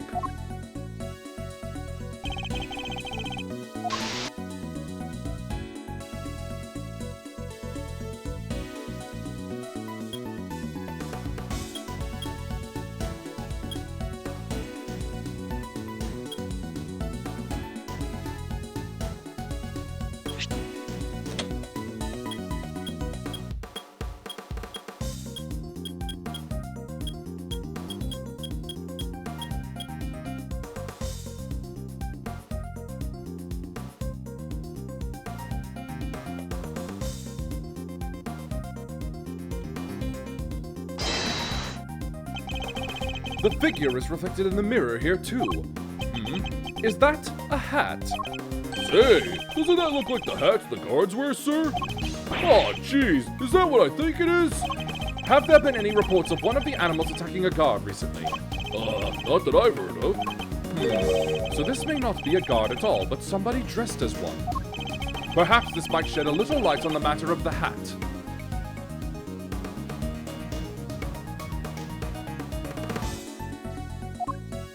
Take that! So, no guards have reported being attacked by an animal, as far as we know. But we did hear about a guard's spare uniform being stolen. Could the person in the security footage perhaps be someone disguised as a guard? Someone attempting to escape without being noticed? A guard disguise? I guess it might work. Wait, weren't we just talking about someone? We were indeed. Someone who seems to have successfully made his escape. We had assumed that it was Knight in the security footage. Well, it was his cell. It's hardly a crazy theory. Perhaps, but now that we know that the hole under the bed About the hole under the bed, it is no longer the only possibility. Whoever had access to the tunnel could very well be the one caught on camera. And who was that, Mr. Edgeworth? Would you care to tell the court who you believe this person to be? The person in the security footage is... Take that! I believe I know who our guard in disguise is. It is none other than Rocco Carcerato, the prisoner who recently escaped from this facility. I'm confident it's him because he was assigned a polar bear cub as his companion. But the bear in that video is all black. Indeed, and we have evidence that explains why. The evidence that explains the polar bear's dark fur is... Take that! Recall, if you will, Mr. Frank Sawwitt's testimony. That's the rubber glove I dropped. Would you care to explain why it's so dirty? Oh, of course! That's mud from one of the pet treatments I've been practicing. I was giving one of the animals a mud pack right when the incident happened. I see. Around what time would this have been? Let's see, the show had already started, so around 9 a.m. perhaps? The thing is, the more mud I applied, the more in the zone I got, and the darker the animal's fur became. There's no trance quite like the trance one enters when one slathers an animal with thick black mud. While the circus performance was underway, he was giving one of the animals a mud pack treatment. And that animal could have been... Indeed, our polar bear. Overruled! Mr. Edgeworth, your latest assertion simply introduces yet another contradiction. The footage from the security camera. Objection! I fully understand, Your Honor, and your doubts are entirely justified. Mr. Sawwitt mentions applying the mud pack while the circus performance was underway, and this does indeed introduce a new contradiction concerning the security footage. It does? Yes, let's put it this way. When would you expect the footage to have been recorded, Kay? If it was taken right after he applied the mud pack treatment, it should have been around 9 a.m. In which case, something isn't right about the footage. Really? And what's that? What new contradiction does the security footage introduce relative to when it was recorded?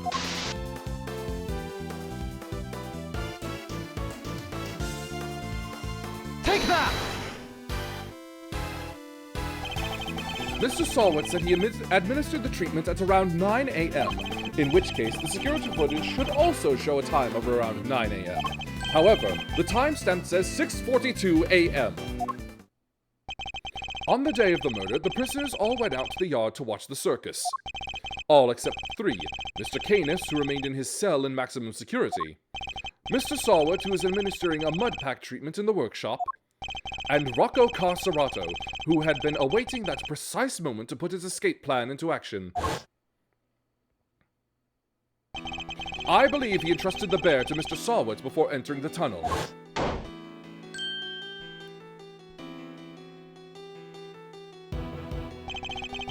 And the bear then slipped out of Mr. Sawwitt's grasp to run after its human.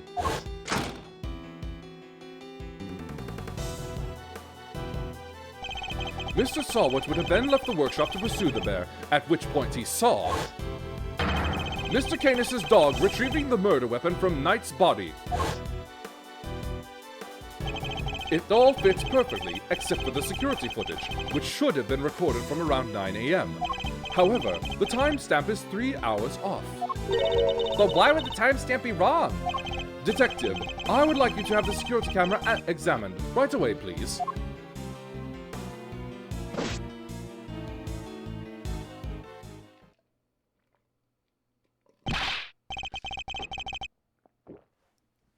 I'm back, sir. I just talked to the guards and... Seems like the time codes can slip on these cameras if they lose power. What? They're pretty old, sir. Guess the clock stops when the power's off. Which would mean the power was off for approximately 3 hours at some point. That's not all, sir. You remember how Knight denied stealing the keys? No one believed him, considering, well, you know, he seemed kind of like the only suspect. Turns out, that wasn't all he said. He also said he was knocked out cold, just like the other guy. Which may not necessarily have been a lie. Darlings, there you all are!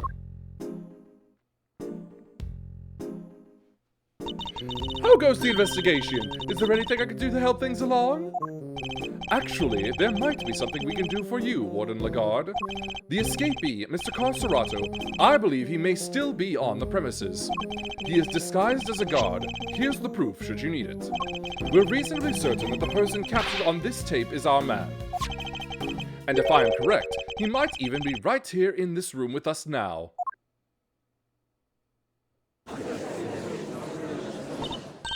Hey, Mr. Carcerato would have been wearing a bracelet, right? Yes, a bracelet that could easily be hidden under the sleeves of his stolen uniform. Furthermore, the doors out of the prison proper don't have those sensors that detect the bracelets installed. So if he avoided doors with sensors, he could simply wait for an opportunity to finally make his escape. Well, yes, I suppose he could. He'd just have to avoid the workshops and the cells and... Oh my. He's one of you, isn't he? He's here right now! Look, it's Teddy. Hey, paws off! Get your mitts off of me, you big palooka! Thank you, Teddy. Very kind of you to confirm our suspicions. Dang it, kid! If it wasn't for you, I'd have... What a thing it is to be loved, huh, Mr. Carcerato? I'm almost envious. Guards, apprehend this man! A moment, if you will. I've some questions for our would-be escapee. If we are to learn the truth, I will need to speak with him. With your permission, of course. I can hardly say no now, can I? Well, come on then. Hit me with the best shot. Mr. Carcerato's escape route led directly into Knight's cell, so it's highly possible he has something to offer. Tell me what you were doing on the day Mr. Knight's body was discovered.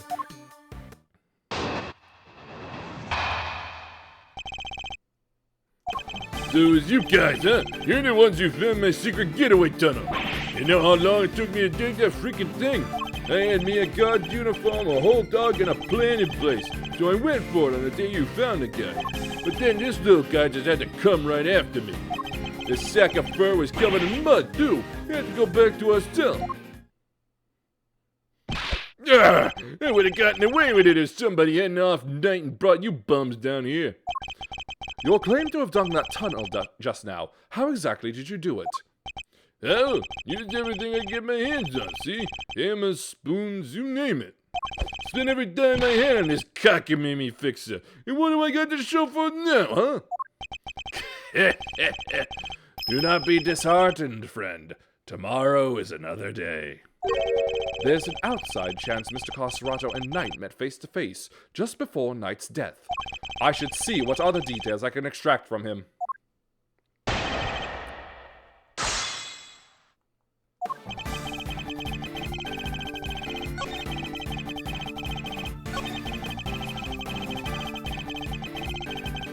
Hold it! The uniform, was that from the fixer too? It was. Heard he had something on one of their guards. Had the guy swipe it from a pal's locker. And were you wearing it when you were crawling through the tunnel? Nope, would have got dirt on it. Had to hold on to it till I got to the holding cell. But once I was out of there and all dressed up, opening the cell door should have been a piece of cake. Here we go, I think. Freedom beckons. And then the furball here jumps up at me. Which would be the moment captured on camera. I see. I'd be grateful if you could add that to your testimony. Once I was out of that tunnel and all dressed up, opening the cell door should have been a piece of cake.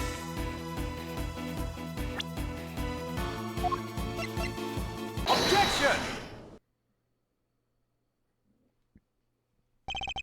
You claim that leaving the holding cell would have been a piece of cake, as you put it. Yeah, you got a problem with that? Because we can make it a problem if you catch my drift. Even once you had reached Knight's cell, you still had another door to contend with. How exactly did you plan on opening it? Mr. Carcerato, I posit that leaving the cell would have been a piece of cake only because you had the key. I don't got no stinking key.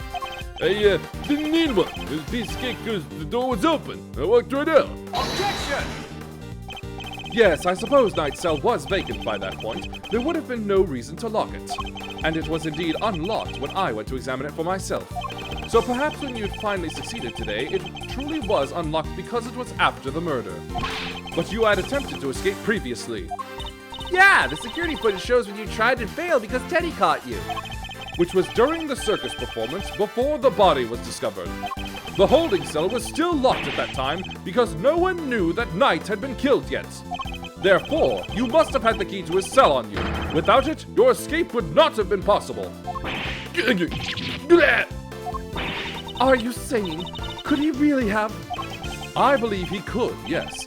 The theft of the keys was in fact perpetrated by none other than Mr. Coserato. He is the one who attacked the guard. But not just the guard, Knight too, all to gain possession of the guard's keys. It wasn't me, a lousy bum. I didn't even notice that guy. After you stole the keys, you went back to your cell to avoid suspicion. And then you waited for the perfect moment to escape, a moment when the prison would be almost deserted. That's right, the moment of the show, just before the discovery of the body. Yeah. Unluckily for you, that particular attempt was thwarted by your furry friend. That's who, huh? You got proof, genius? This ain't your win yet. Nuh-uh. Knight knocked the guard out for the count, and everybody knows it. Don't play games with me. Knight was as much a victim as the guard in this case. As a matter of fact, I have proof that Knight had been attacked in his cell. Take that!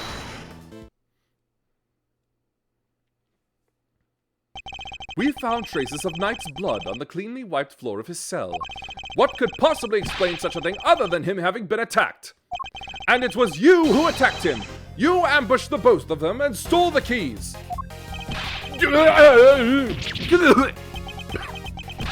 Why, I oughta.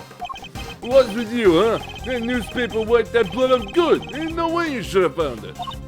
Okay, but why did you think you had to wipe it up anyway? If they checked Knight in the guard's hands, they would have seen these two never came to blows. But that blood would give away the whole game. There's no way they don't figure there was a third man in the ring. Plus, once they started sniffing around on the floor, they'd have found the tunnel in a heartbeat. So you wiped up the blood to buy yourself a little more time, so you could wait for a better opportunity? Sadly, the opportunity you sought wasn't good enough to get you clear of the prison, it seems. Now, hand over the keys! Right in the kiss. Yeah.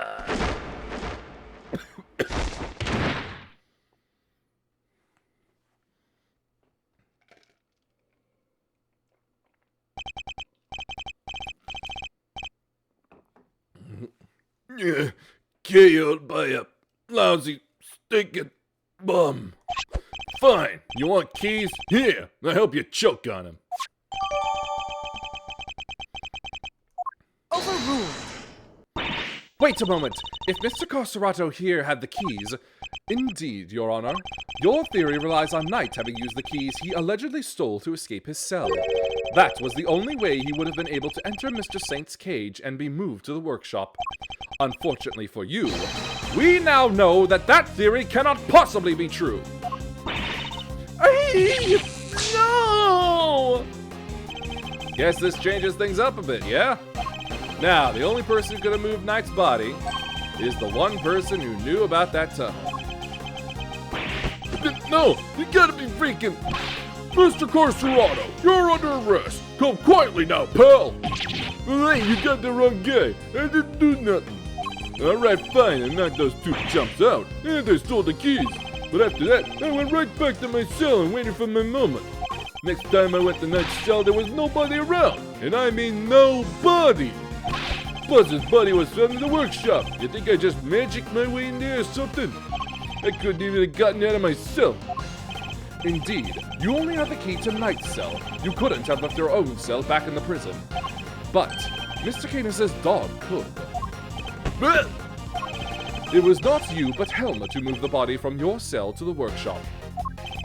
I get it now. You're saying he wasn't the only con in this conspiracy. Indeed, one can easily imagine that Mr. Coserato and Mr. Canis might have worked together. Mr. Carcerato could have killed Knight and dragged him back to his cell. And then Mr. Cadis's dog took him from there to the workshop. There are no restrictions on the animal's movements within the prison. Movement between the detention center and the prison proper, however, is tightly controlled.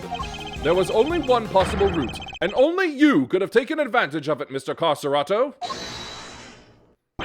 How can you be so sure, huh? Maybe there's more of them and you just don't know. Something tells me that digging even a single tunnel was arduous enough. Got that right. You try scraping more than one hole in the dirt with a spoon. Lucky for me, I didn't have to dig the whole way. Somebody already did a bunch of the work for me. What? You didn't dig the entire tunnel yourself? Nope, found it when they put me in their cell. Ran all the way from there to the well in the yard already. Even looked down the well and checked it from there. It was the same tunnel, alright? I just make good on what somebody else already started. Then what was the original tunnel for? Who knows? You're the one with all the answers, pal. Maybe somebody else tried to break out? Ooh, or maybe the animals dug it. Like, to get water from the well or something. I've heard of more plausible scenarios than that in B-grade movies, Kay. Well's dry, kid. Ain't no water to be had down there. Though, come to think of it, the smell. Yeah, always smell kinda nice down there. Nice. Gee, I don't know. Smells sort of like dessert, I guess. A sweet scent. That sounds very familiar. Where did we come across a sweet scent before? Take that! Detective Gumshoe noticed a sweet smell when we were examining Knight's body. With the help of a police dog, we followed the scent of the body and traced its route back through the prison. And that, Mr. Carcerato, was how we found your tunnel. Could that same sweet scent be what you noticed coming from the well?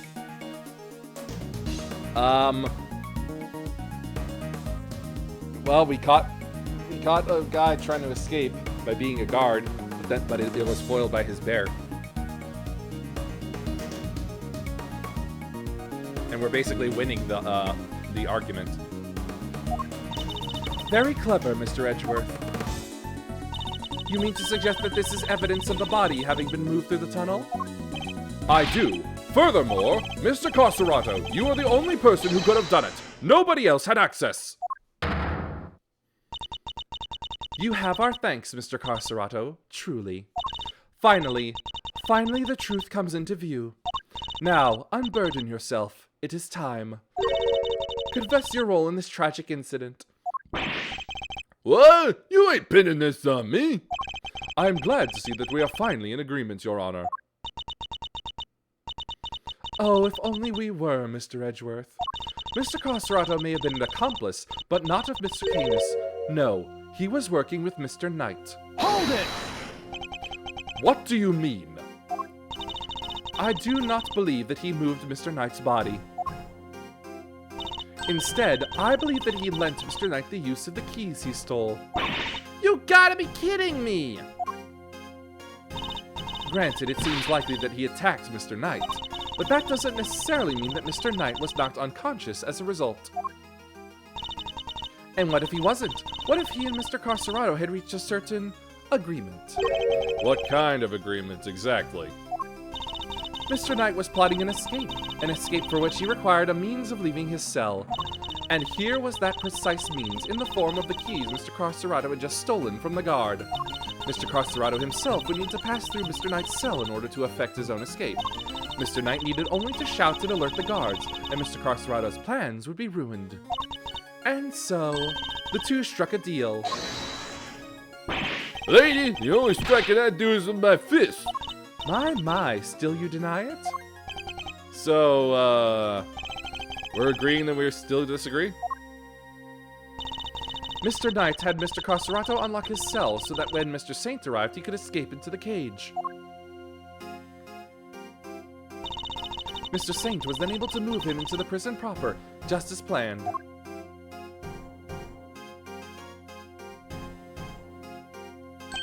Aha! And then he took Mr. Knight into the workshop and did the dirty deed. Objection! Were neither of you listening? The scent on Mr. Knight's body proves that it was taken through the tunnel. It was moved from his cell. Perhaps if you would let me finish, Mr. Edgeworth. I am not denying that Mr. Knight's body was moved through the tunnel. Then what are you driving at? Is this a trick question? As you say, Mr. Edgeworth, the sweet scent shows the route the body took. However, it did not enter the tunnel from Mr. Knight's cell. Huh? And how did it get down there? There is another possibility, one you seem to have overlooked. The well in the yard. Could a body not have entered the tunnel from there? The well in the yard? Oh yeah, that thing! Mr. Saint did not take the cage to the workshop, he took it outside. There he killed Mr. Knight and threw his body down the well.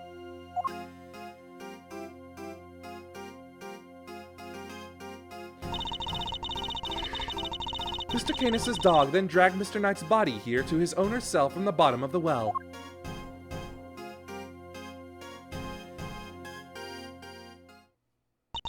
On that note, I would ask you to recall something. What was happening in the yard at the approximate time of the body's discovery? The circus show, right? Regina and Simeon were performing for everyone. Wait, Simeon! Ah! Ah, indeed. And so you see how it must have also have been him who disposed of the body. Judge Gavel is a truly formidable opponent. Oh, ad break. I think I'm gonna need a cough drop.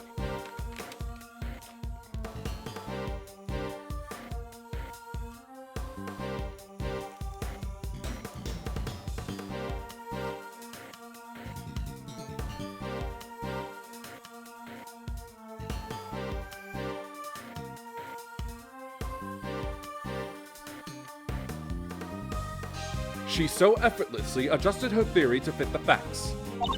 I propose that Mr. Knight was taken to the yard, not the workshop. And as we have established, Mr. Saint was off stage for 15 minutes. Ample time to throw the body down the well, I am sure you will agree. Objection! Your deduction is impressive, Your Honor. However, even supposing that Knight's body was indeed thrown down the well, you cannot conclusively say that it was during the show. It could have happened at a different time. Overruled! My sympathies, Mr. Edgeworth, but it simply could not have. What? Mr. Costerado was using the tunnel at around the time the show began. Mr. Costerado, did you happen to trip over a corpse while you were down there? No. Place is clean. If the body had been at the bottom of the well before the show began, Mr. Costerado would have seen it. However, he saw no such thing.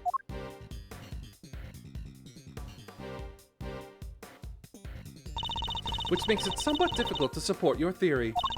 Furthermore, Mr. Knight's body was discovered in the workshop after the show. In summary, the body must have been thrown down the well and moved to the workshop at some point during the show. Tell me, who else could have done that but Mr. Saint? No! Well, but what did we do, Mr. Edgeworth? If the body did indeed enter the tunnel from the well, things don't look good for Mr. Saint. Still, Your Honor, your theory is still just that, a theory. And I posit that you lack the evidence to back it up. I concede that, for the moment, I do not. May I suggest that we investigate the yard again? Very well. May the goddess of justice go with you. Now then, to the yard. Perhaps we can finally put this case to rest. What's that sound? Yikes! Is there a fire? Did somebody else escape? Should we maybe skip down too? Darlings, please! There's nothing to be alarmed about. By which I mean, that's not an alarm, it's the dinner bell. Although I suppose it is rather alarming if you aren't used to it. It certainly scared the heck out of me. I'm so sorry, Sweet Pea. I hope you can forgive us. All right, you two, back to your post. Chop chop.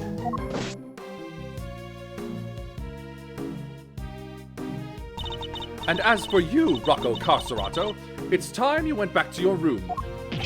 Good! Fine, I get the picture.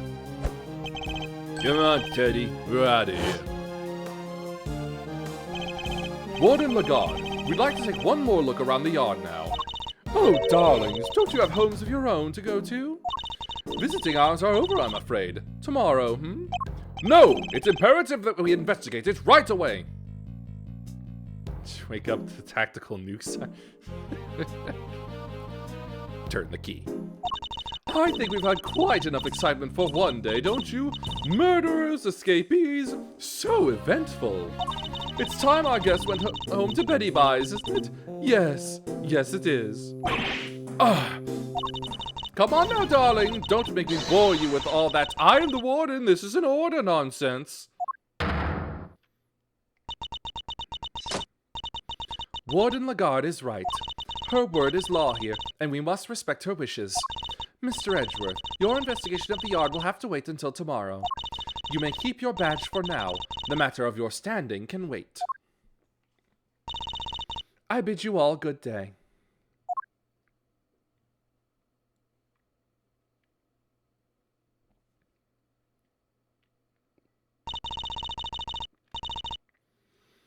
What are you waiting for, kittykins? Off you go.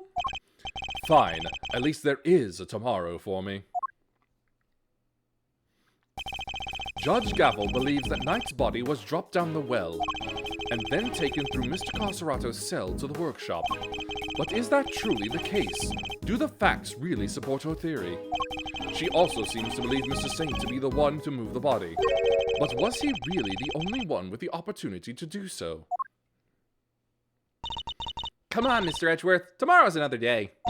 We'll figure out a way to save Simeon. I know we will. Yes, we will. I will prove that Mr. Saint is innocent, beyond a shadow of a doubt.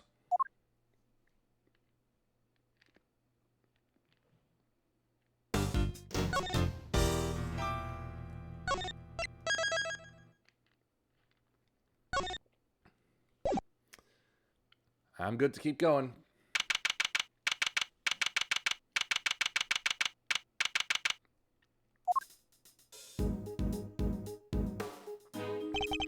Here we are again. Let's hope we can find something this time that will finally reveal the truth behind it all. Although, that might be easier said than done. There's nothing left to investigate. Judge Gavel's deduction yesterday. There is another possibility, one you seem to have overlooked. The well in the yard. Could a body not have entered the tunnel from there? In summary, the body must have been thrown down the well and moved to the workshop. At some point during the show. Tell me, who else could have done that but Mr. Saint? Had Knight's body really been thrown down the well? The answer to that question will surely show us the way forward. But before we begin, I should tidy up my organizer a little.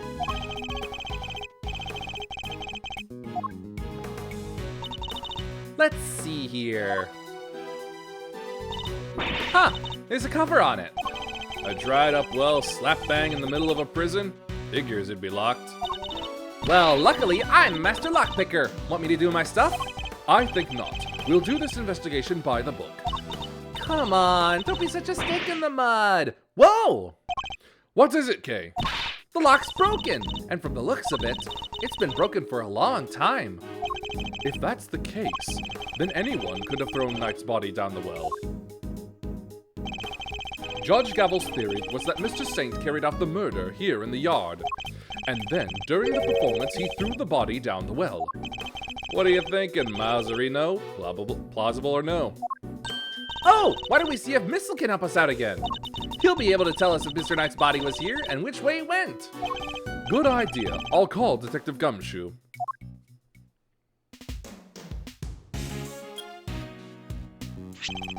Gumshoe speaking. Detective, I need your assistance. Come to the prison yard and bring Missile with you. You bet, sir. Gumshoe, 7 secret weapons to the rescue again, huh? I'm fairly sure Missile belongs to the precinct. I'd also like you to bring one of our witnesses. Call the Berry Big Circus and ask Miss Regina Berry to come down here with you. Yes, sir. I'll be there before you know it.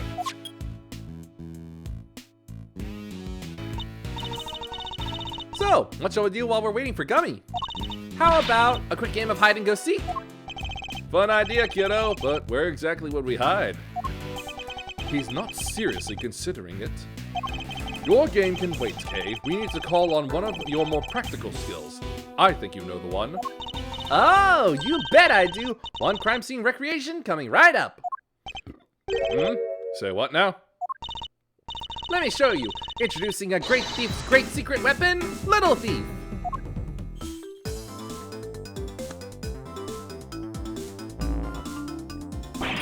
Whoa, whoa! Screens appearing from thin air? This is some next level tech, little sis. Wanna talk me through the deets? What are you doing now? I'm inputting everything we need for the simulation. Allow me to explain. This is Mr. Thief. It's a device that can recreate crime scenes at specific moments in time based on the data you feed it. How about I start us off with the recreation of what the yard looked like yesterday? Good idea. That was when they were in the middle of tearing down the stage. We didn't pay much attention to the well then. Who knows? We may have overlooked something. Leave it to me. I'll use the photo I took. Think Kay and Athena using the same base tech?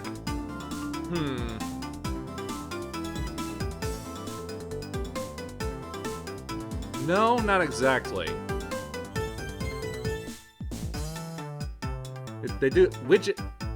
Widget does put up little screens in the air, but I don't think they're both designed at the same place. Athena's mom was like a rocket center after all. And Kay's father was just a defense attorney. Or prosecutor.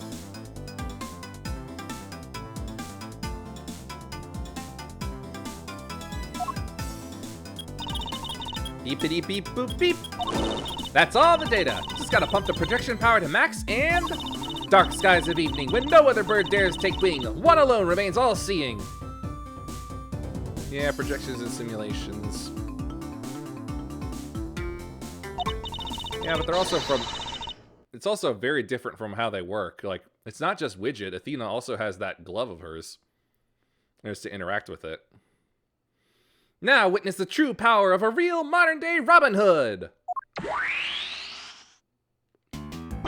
Yipes! What is this? It's a recreation of how things were yesterday, modeled on the data I gave Little Thief. This gadget was a tool used by the original Yatagarasu, but they used it to plan robberies. Well, there's no harm in using it for something on the right side of the law now.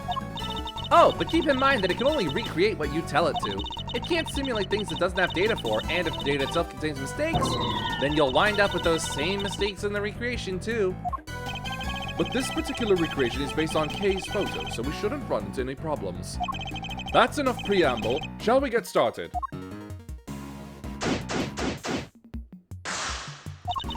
Don't forget, you can examine stuff in the recreation just like in real life. Programmer, well, she didn't make Little Thief. Again, that was her father, Byrne. And even then, I'm not entirely sure he made it himself. I think he may have just gotten it. You can also present evidence to try and clear up any inconsistencies you find. Of course. Thank you for the reminder. Now, let's take a look at that well.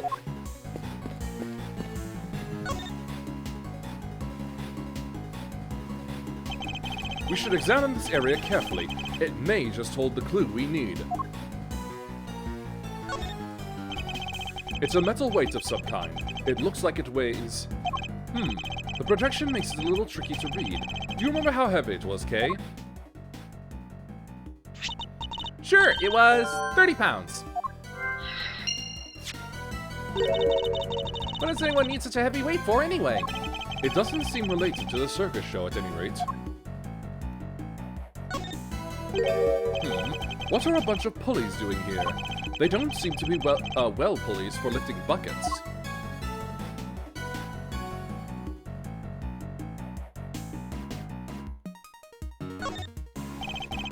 The well was behind the stage, which means there aren't many people who could have thrown Knight's body down it during the show. This is looking worse and worse for Mr. Saint. There's a sturdy-looking hemp rope lying on the ground. Kinda reminds me of the ropes we used for playing tug of war in school. The answer is no, Kay. What? I didn't even say anything! Yet. I see it also has a metal stake attached to one end. Oh yeah, it looks like something you'd use to put up a tent. But there's no tent. But there was no tent, was there? In which case, what was it used for? So what do you think all the stuff around the well is used for?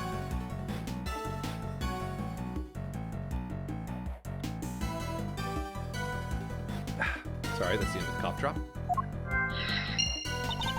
I can't see any of the animals needing them for their part of the performance. Indeed, nothing immediately strikes me as a likely purpose. We'll have to ask Miss Berry later.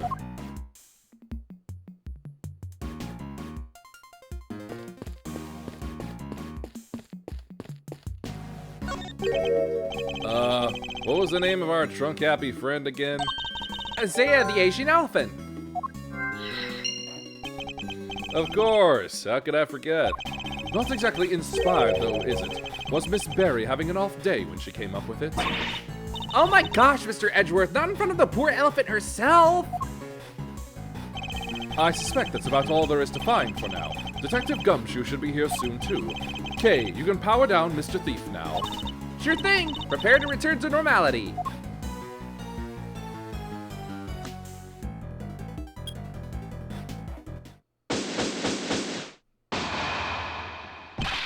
Sorry, sir. I came as quick as I could. Ha! Speak of the devil! Ah, Detective, that was indeed impressively quick. You know me, sir. Never did like to keep you waiting. Thanks for coming all this way too, Regina. No problem! This seemed way more fun than rehearsals, so I ditched them for the day. It's very much appreciated. All right, Detective, let's get started with Missile. Yes, sir. Hey, Missile, over here, boy. What's the matter? Come on, boy, come on.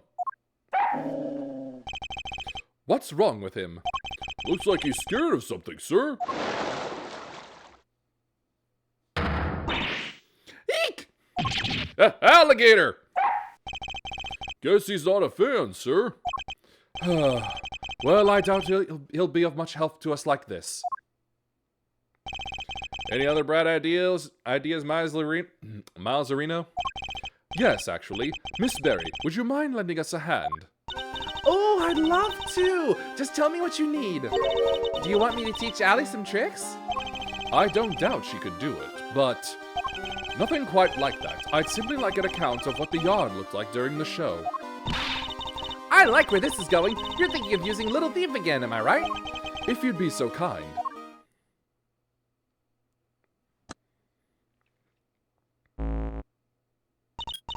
Okay, I've plugged in all the data. Firing up the simulation.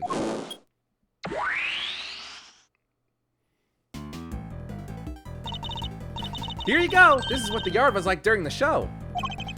The time at which the body was purported to have been thrown down the well. Oh, wow. This is so amazing. It's like magic. No magic here. Just sweet, sweet data. Which is why, ahem. The area behind the stage is missing. That's in existence as paint job if I've ever seen one.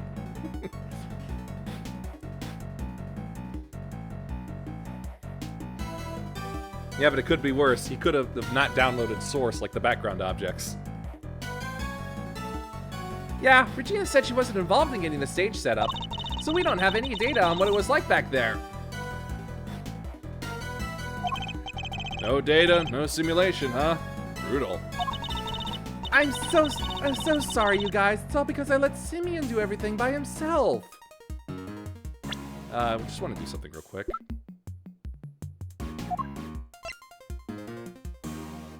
Still not really making the game she appeared in any better. Oh no, it's all my frilly associates' fault. Objection, Fender. Anyway, we've got a fresh simulation now, but we still have the other data too. I can switch back whenever you want to the recreation of them taking down the stage. So we can examine the scene both during and after the show, and switch between the two at will. I can switch between recreations by using X to talk with K. Now then, let's continue our investigation, shall we?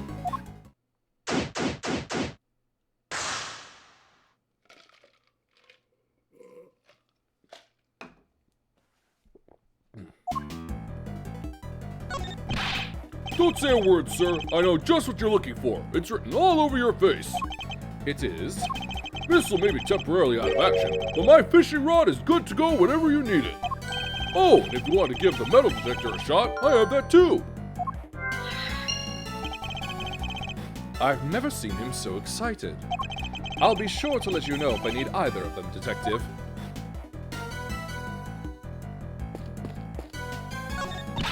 A story of forbidden love between a tiger and an elephant.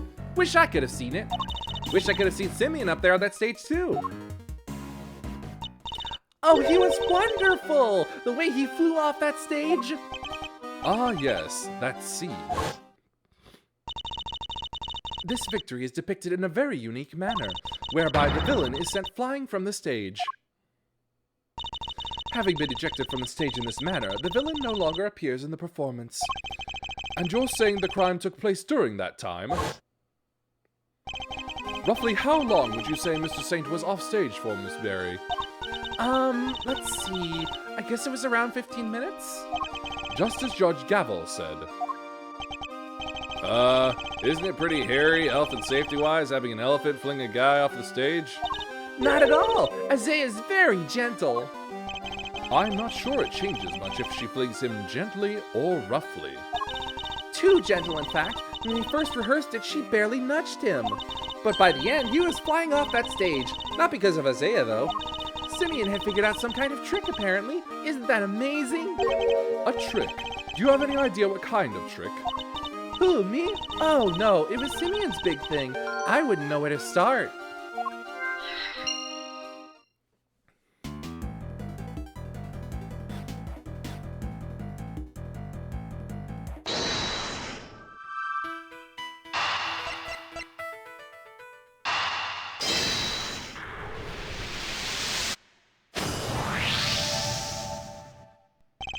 The trick Mr. Saint performed for his big scene. Could it have something to do with all the items we found by the well? Kay, I'd like to have another look at the equipment around the well from yesterday. Could you have Mr. Thief bring up the recreation from when they were tearing down the stage? You got it!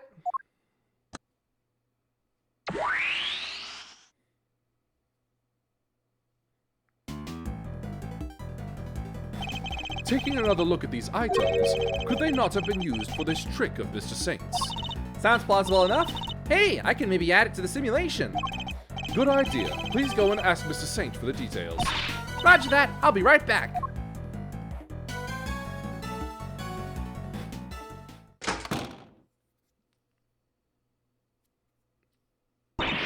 I'm back, and he told me exactly how he did it.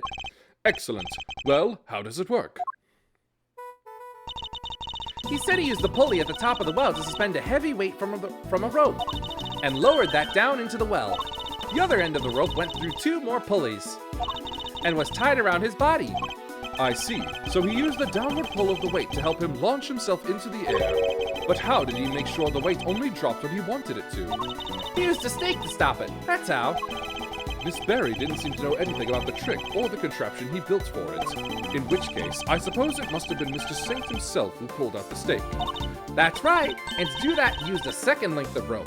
He tied it to the stake, and then, when he gave it a sharp tug, the stake was released, and the weight dropped down the well. It's a great trick. I have to steal it. This one has to go in the Great Thief's repertoire. It may not be quite that easy. These kinds of circus tricks can require years of practice to master. Simply stealing the idea won't be enough. All right, practice it is then. Well, before you run away to do so, would you mind updating the simulation?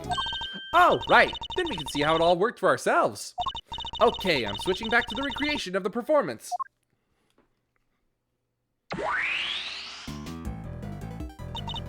And now to add in the data. Little Thief should be able to reproduce the trick now.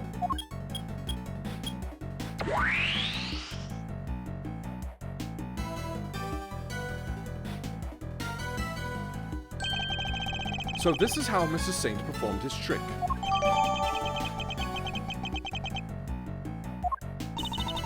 Someone's full of surprises. Simeon's full of surprises, huh? I mean, dropping a weight down a well to help him fly off the stage like that? That's genius. Indeed, but I imagine he would have needed quite a lot of weight. More than him, at the very least. It would have taken some serious pull to lift him into the air like that. Yeah, and probably a ton of practice.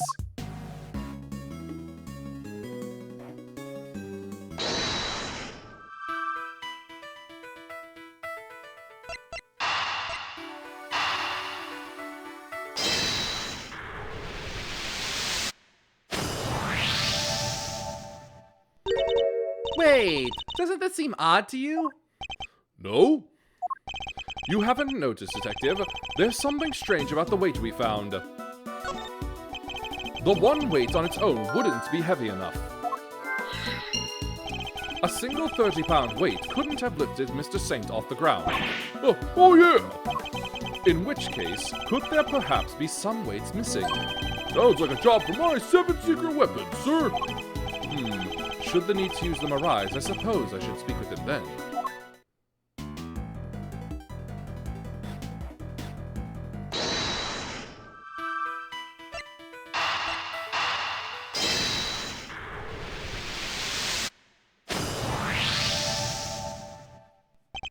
Detective, I've need of one of your secret weapons. Roger that! The metal detector, if you would be so kind. Oh, jeez, I'm never gonna get to use my fishing rod. So, before we get started, let me run you through how the metal detector works, sir. It's simple enough. It uses this sound and this gauge to tell you how close you are to something made of metal. The closer you get, the more strongly it'll react. When it starts going wild like this, just give me the order to examine the spot where I'm standing. Say, what do we got here? Oh, the fence. Anyway, that's how it all works. You tell me where you want me to look, sir, and I'll get right on it.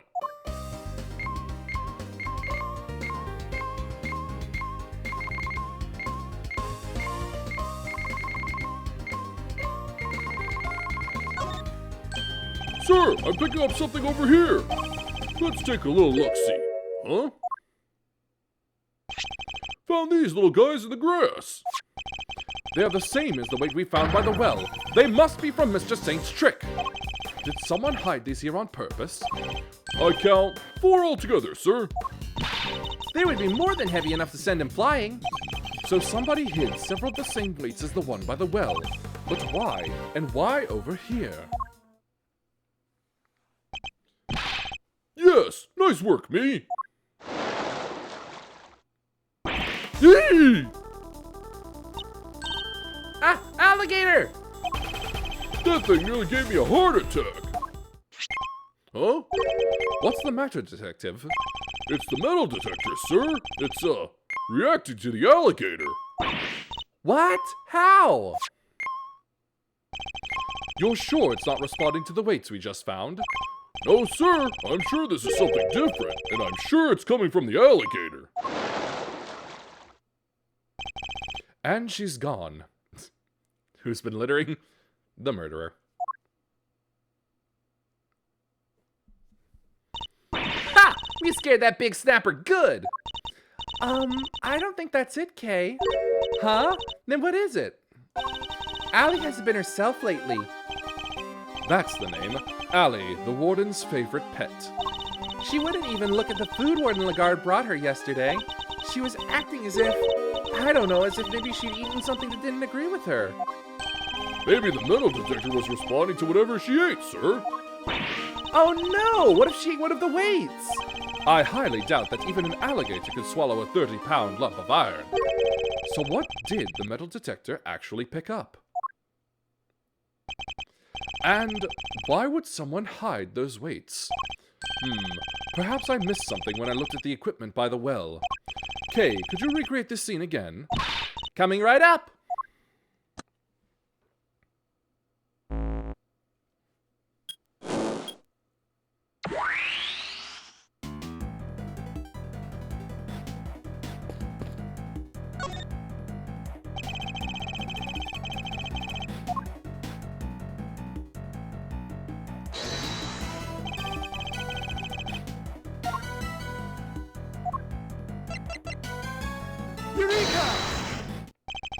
Think about the two recreations, the one during the performance and the one we're looking at now. There's a major difference between the two. Namely, that one of the ropes is missing. Oh yeah! Mr. Saint's trick wouldn't work with only the items we see before us. So what happened? Where did the missing rope go? I think one of the pieces of evidence we collected might tell us exactly that. Really? What shows us where the missing rope went?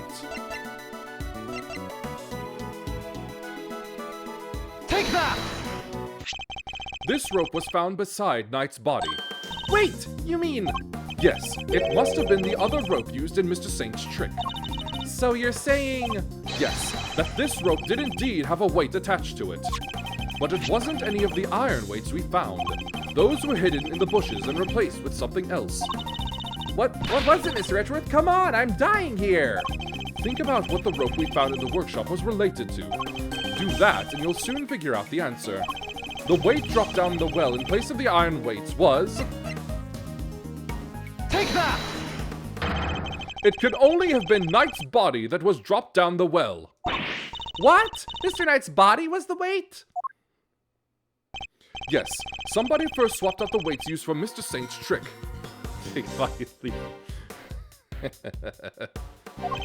Then, Mr. Saint used the contraption to make his exit from the stage. When he let the rope around his body loose, both the rope and Knight's body fell to the bottom of the well. That rope was never used to restrain Knight. It was used to suspend his body halfway down the well. From this, we can easily see why most of the weights were hidden. So that no one could realize they'd been replaced with a body. Precisely. We can then further deduce that they were hidden by the killer. Whoa there, gang. Wasn't poor old Bronco stabbed in the neck? Wouldn't there be blood everywhere, including down the well? Oh, the killer thought of that, which is why they used this. What did the killer use to stop Knight's blood from going everywhere?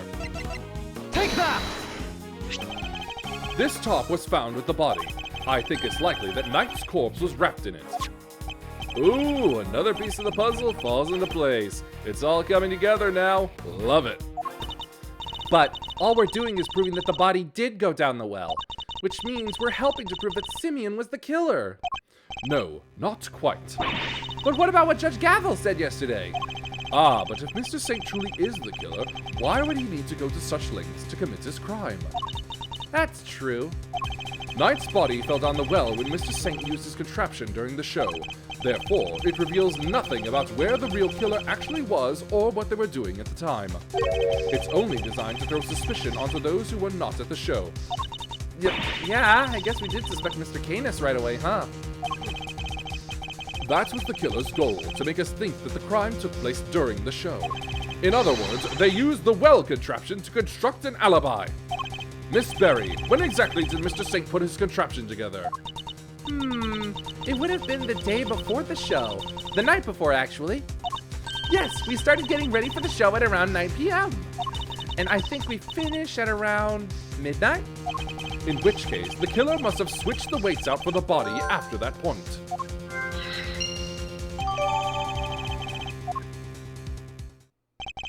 Did Canis know about this contraption? Even if he did, he wouldn't have been able to do much with it. And I highly doubt that he taught his dog to suspend bodies halfway down wells. Which means, Canis isn't the killer!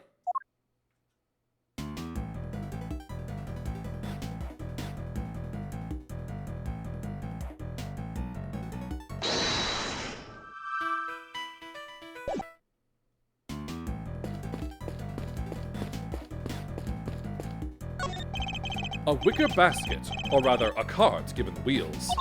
Hey, wouldn't it be fun to hop in and race it down a hill? Ooh, you know what else would be fun? Racing down a hill on office chairs! Where did any of that come from?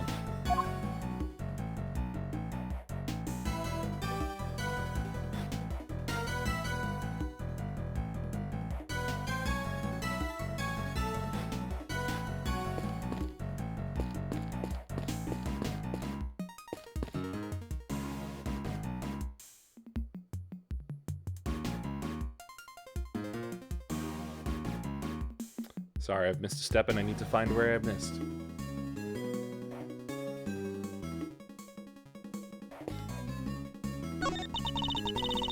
So, do you come to visit the prison often, Regina? I sure do. I have so many little friends here. It's wonderful.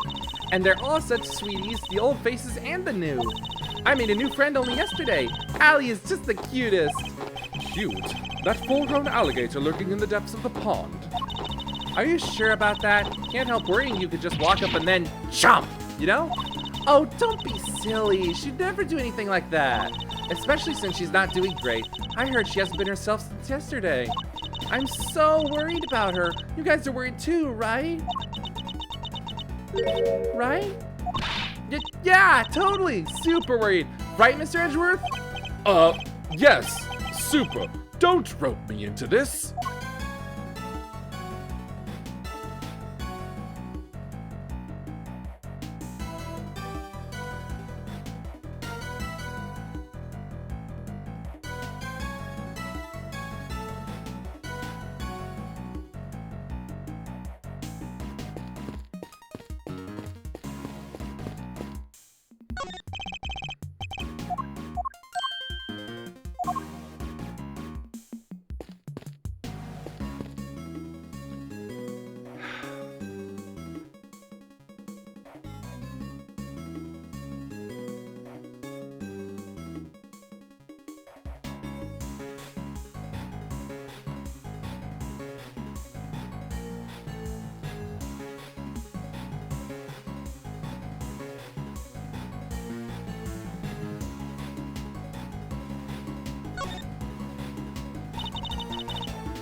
I think here we are.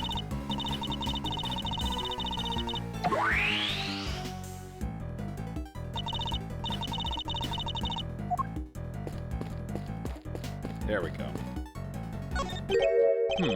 The basket was empty in the other recreation. Oh yeah, but it was definitely empty in the photo I took too. Oops, sorry. I made a mistake when I was filling you in earlier. Oh? That basket's for holding Azia's food, but on the morning of the show, all the apples that were in it had vanished. Poof. I totally forgot to mention it. Sorry. Disappearing apples? I should make a note of this.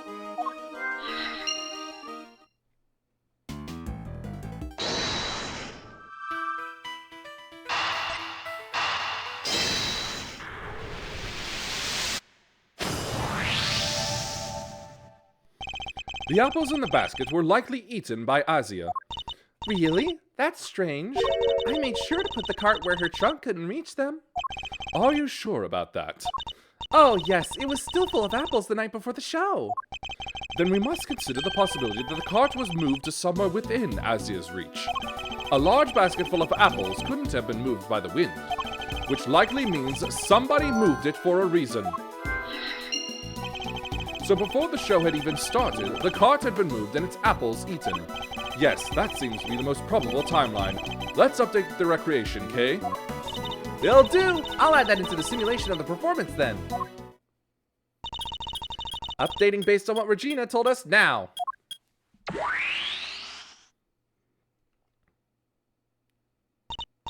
There, all done.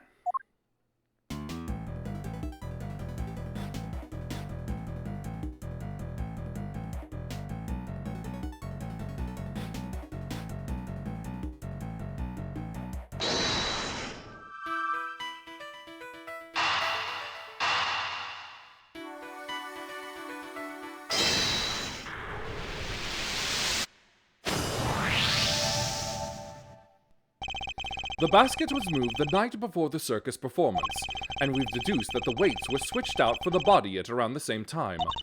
Hard to chalk that up to coincidence, huh? Then, the next question we should be asking is, why was the cart moved? I think I can hazard a guess. The cart would have been blocking that door, which can only mean that somebody needed to open it. Now, let's see what's... Oh, great. It's locked. Let me ask a guard for help. Hey, Mr. Guard! Yes, miss? What can I do for you? That was fast! Guard, where is the key for this door? Oh, the warden keeps hold of that. I'll go ask her for it. Warden Lagarde is the only one with the key. Meaning, if somebody did open the door, they would have had to get it from her somehow.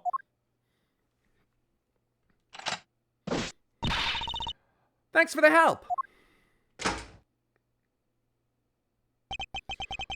Look at all these breakers. They must control the electricity for the whole prison. So, we're thinking somebody got in here the night before the show, right? But why? What were they trying to do? Well, I doubt they came here by mistake, thinking it was a break room. They must have come to tamper with the switches. Did they turn off the power to something? Minor spelling mistake. Come to think of it, wasn't there something that lost power? What might have lost power had a breaker been flipped?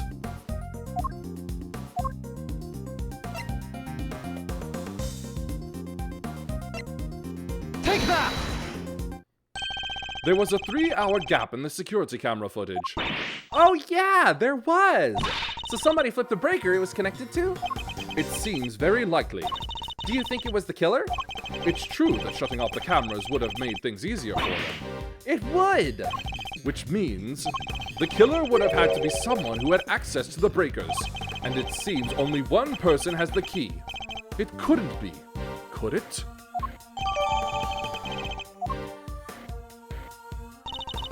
All right, little thief, your work here is done.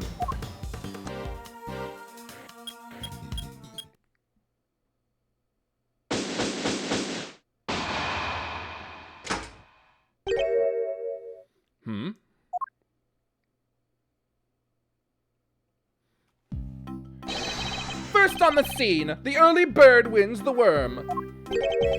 Good morning, Mr. Winner. What? You? How'd you get here before me? Good morning, Mr. Edgeworth. I see you've made an early start.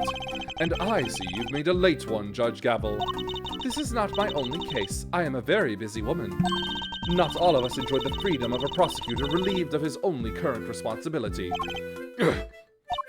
Oh, I do apologize. I meant, of course, an associate attorney. Associate. More like asinine. We'll see about that.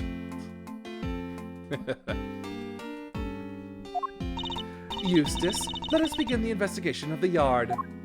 Okay, I'll go get some officers to help. Hold it! That won't be necessary. Why not? We've already finished investigating the yard and won quite the prize in the process. Won? But I'm supposed to be the winner. Your Honor, I'd like to revisit your theory from yesterday in order to thoroughly disprove it. I would caution you to choose your words carefully, Mr. Edgeworth. As I am sure you remember, your badge is in my hands. How could I forget? You've told me several dozen times already. Perhaps you'd care to try a different threat. Overruled. You have been warned repeatedly, yes, and each time my words seem to have fallen on deaf ears. Allow me to make this crystal clear. The committee cannot and will not tolerate insubordination. Objection! The fate of my badge and the whims of the committee are of no concern to me now. The only thing that concerns me is proving Simeon Saint's innocence. Interesting, and spoken like a true defense attorney. In that case, I shall be equally uncompromising. In the name of the goddess of justice, I will strike down your case without mercy. And when I am done, your career as a prosecutor will be over as well. I hope you do not come to regret this.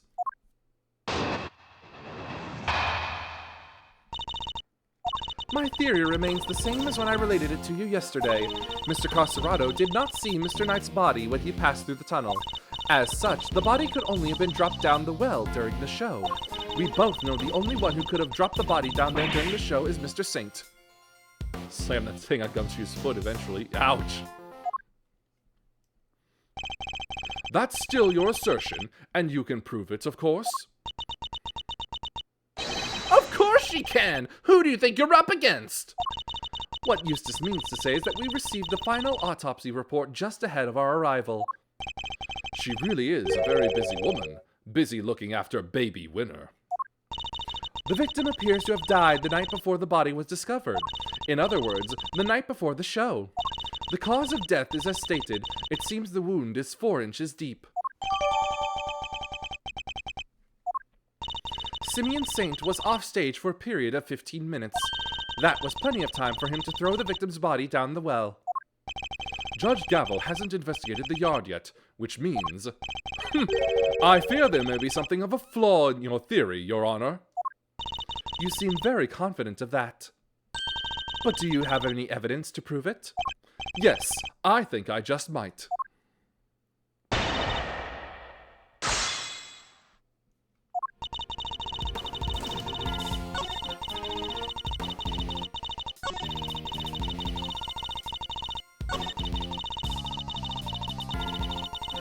Refreshing water needs to be replenished in just a moment.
Right.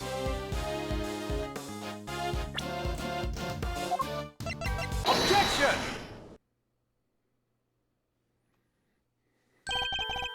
Sorry, Your Honor, but there's something else you're going to have to take into account. The well in the yard was rigged up to create a certain unique contraption. A contraption? Go on. You will recall that Mr. Saint was sent flying from the stage by the elephant. I do, just before he was to be absent for some time. He was only able to fly through the air thanks to a weighted rope he tied around himself. Dropping the weighted end down the well allowed him to complete the trick. Objection! Wait, wouldn't that send him flying as soon as he set foot on the stage? Hold it! It's simple, really. He kept the weight from falling by using a stake to keep the rope in place. With a second rope, he was able to pull the stake free, thereby controlling when the weight was dropped. We have found evidence to suggest that the original weight was replaced with Knight's body. This was done by the real killer in order to create an alibi.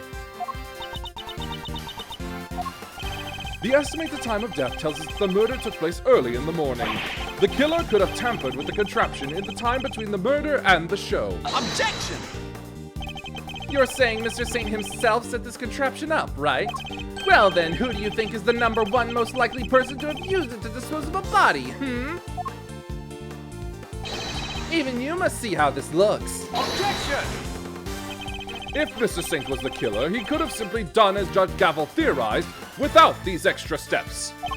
Miss Berry, Yes? does anyone else know how Mr. Saint's trick works? Well, let's see. We had to get the prison's approval on what we were going to perform, so I don't think Simeon's the only one who knows. And there you have it. Overruled! Interesting. You have certainly been diligent in your investigation. And yet, I fail to comprehend your actions still. Why do you not work to do what is right? Is what I am doing wrong? If so, who is it that deems it so? How can you not grasp even that? How can you not see that you are doing wrong at this very moment? You are a prosecutor, and yet you aid the defense. This flies in the face of common sense. You are breaking every rule in the book. I think only of what is right and just, and act as I see fit in each situation I am confronted with. This is the path I have chosen, and whether you can comprehend that choice is immaterial. But if you mean to stand in my way, I will fight back with all I can bring to bear. Perhaps the goddess of justice is testing me. Very well, if it is her will that we must fight, then I shall end this once and for all. Listen well, Mr. Edgeworth, for there is another reason why only Mr. Saint can be the killer.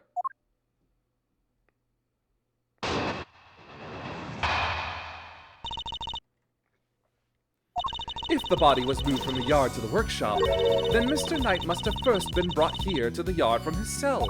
The only person who had the opportunity to do that is Simeon Saint, and thus he remains the only plausible suspect. Mr. Saint took a cage with him to Mr. Knight's cell, but why would he do that? Why take such an unwieldy object all the way to the holding cells? Yeah, it is pretty suspicious. But we've all met Mr. Saint. That's exactly the kind of thing he would do. It's entirely plausible that he took the cage with him out of absent-mindedness and nothing else. It may be plausible, but it is no more or less plausible than him having helped Mr. Knight to escape. I need some real solid evidence if I'm going to get her to budge.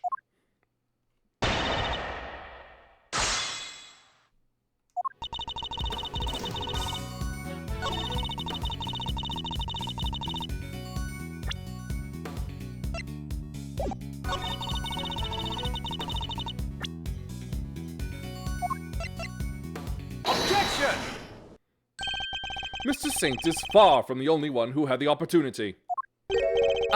Which opportunity are we talking about again? We'd previously established that the time code on the security footage was off by 3 hours. And from this, we can deduce that there must have been a power outage lasting for that length of time, during which anyone could have moved around the prison undetected. Do you mean to say that our killer intentionally created this 3-hour gap? That it was no simple camera malfunction? Is that even possible? It was completely possible to create the 3-hour gap using this. Song of Time with your alligator. Take that! Our investigation of the yard turned up something rather interesting.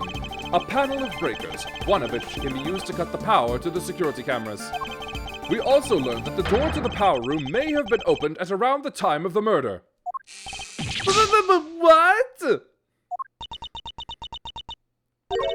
Such a shame to see one so capable fall so short of the mark. Mr. Edgeworth knows what he's doing. Then how does he explain the lock on the power room door? Oh yeah, it was kind of locked up tight. And the warden's the only one with the key. Those breakers are vital to the prison's infrastructure, so I very much doubt that anyone could have gained access to the power room's key so easily. Objection!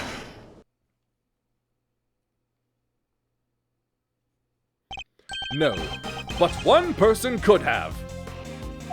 I beg your pardon? That person, the killer, had easy access to it, in fact. And what's more, their position here is such that nobody would dare question them. Objection! What? There's no one like that! The breaker to the electric fence isn't there! They would be questioned in an instant! There's only one person who meets these criteria. I can hardly believe it myself, but I have to follow where the logic leads. The person who had access to the power room key was... Take that! The real culprit is...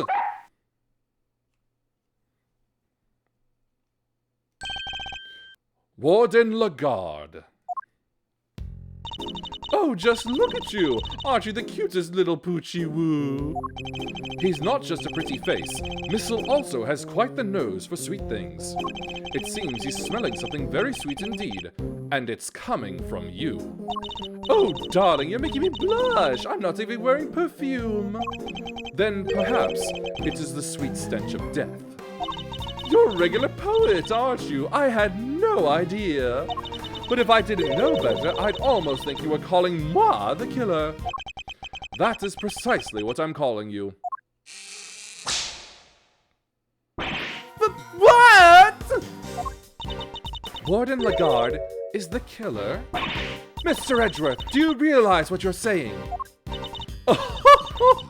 Such a naughty boy! How could he suspect me? I'm the one in charge around here. It's like we're it's like we're in a murder mystery, aren't we? And equally far-fetched. This is preposterous. Hold it! Sadly, it is not, although I can hardly believe it myself. But this is where the evidence points, and we must trust in the evidence. This piece of evidence proves that Warden Lagarde is the killer. Take that! Your scent betrays you, Warden. And here is your accuser. The police dog. We had him track a sweet scent that was lingering around Knight's body back when it was first found. He now appears to be smelling the same scent, and it's coming from you. Oh, darling, you're priceless. Really, you are. Your evidence is a whiff of suspicion. Verity, dear, do put him in his place. It seems Judge Gavel may have reached a similar conclusion to myself. You believe this to be no mere coincidence, Mr. Edgeworth? I do. After all, she had the key, and the scent found lingering on the body is hers as well. Were it just one or the other, we might be able to brush it off as coincidence. However... Indeed, then it seems a conclusion approaches. Perhaps we should hear what the warden has to say for herself.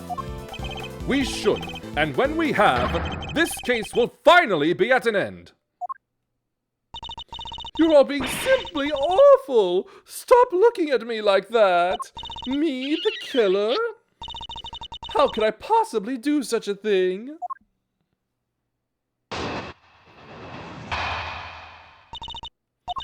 Verity told me everything she knows about the case, sweetie. The victim died in his cell, so by your logic I would have had to have killed him there. But how am I supposed to have moved the body, especially as I never went into the prison? I was too busy with work, you see. I was cooped up in my office until right before the show began. Check if you like, you won't find a record anywhere of my having entered or left the prison proper. I haven't the first idea what harebrained theories you little scamps have cooked up, but I'm innocent. There's simply no way I could be the killer. Give me a break! Missile doesn't lie! Don't make it hard on everyone and just come clean! Oh dear, I'm afraid you are the one making things difficult. As I just said, I never went into the prison. If you think I'm lying, go and check the records. She clearly wants us to check those records, which means they won't help us. We'll just have to find another way of getting the truth out of her. Please, Mr. Edgeworth, stop being a big silly. You've made a boo-boo and you know it.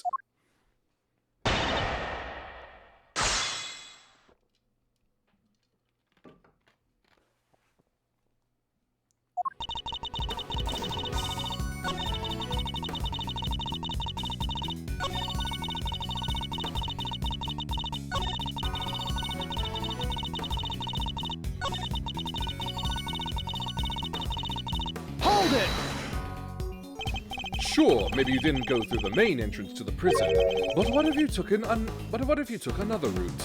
Oh, come now, sweetie. Surely you don't mean that awful, filthy tunnel they discovered. Why, until yesterday, I had no idea it even existed. No, you had another way in. I'm certain of it. A route that didn't require going through the main entrance or the tunnel. The route you took went through this location. Take that! Through the fence?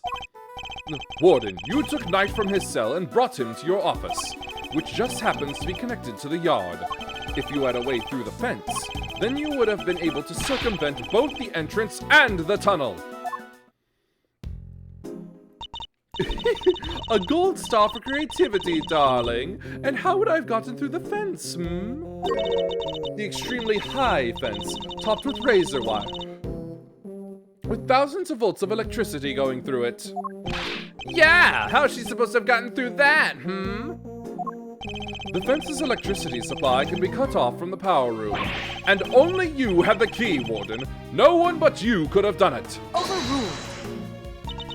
Utterly ridiculous. The power room is on the prison side of the yard.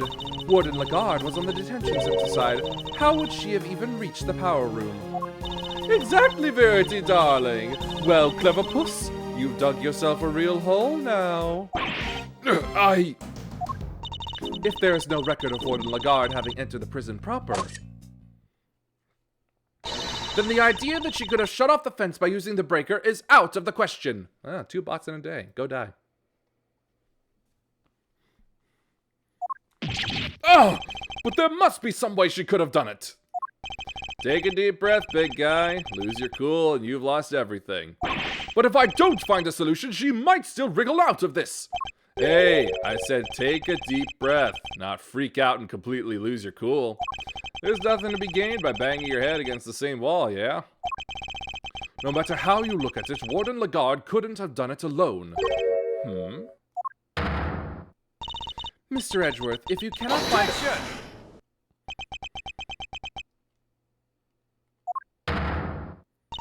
you aren't doing yourself any favors by obstructing justice with your silence. That was a reflexive objection. But now that I've yelled it, if I don't come up with an answer, it's all over. I have one more thing to add, if you'll permit me. Something that explains how the warden could have shut off the breaker from the wrong side of the fence? Yes, because it's not as impossible as it seems. What enabled her to shut off the breaker?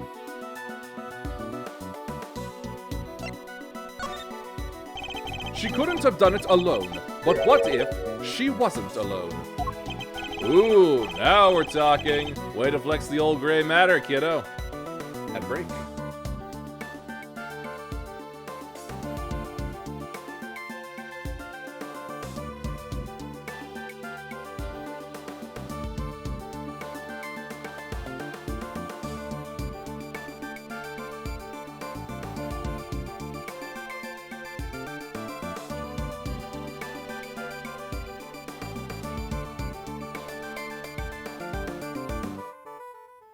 Alright.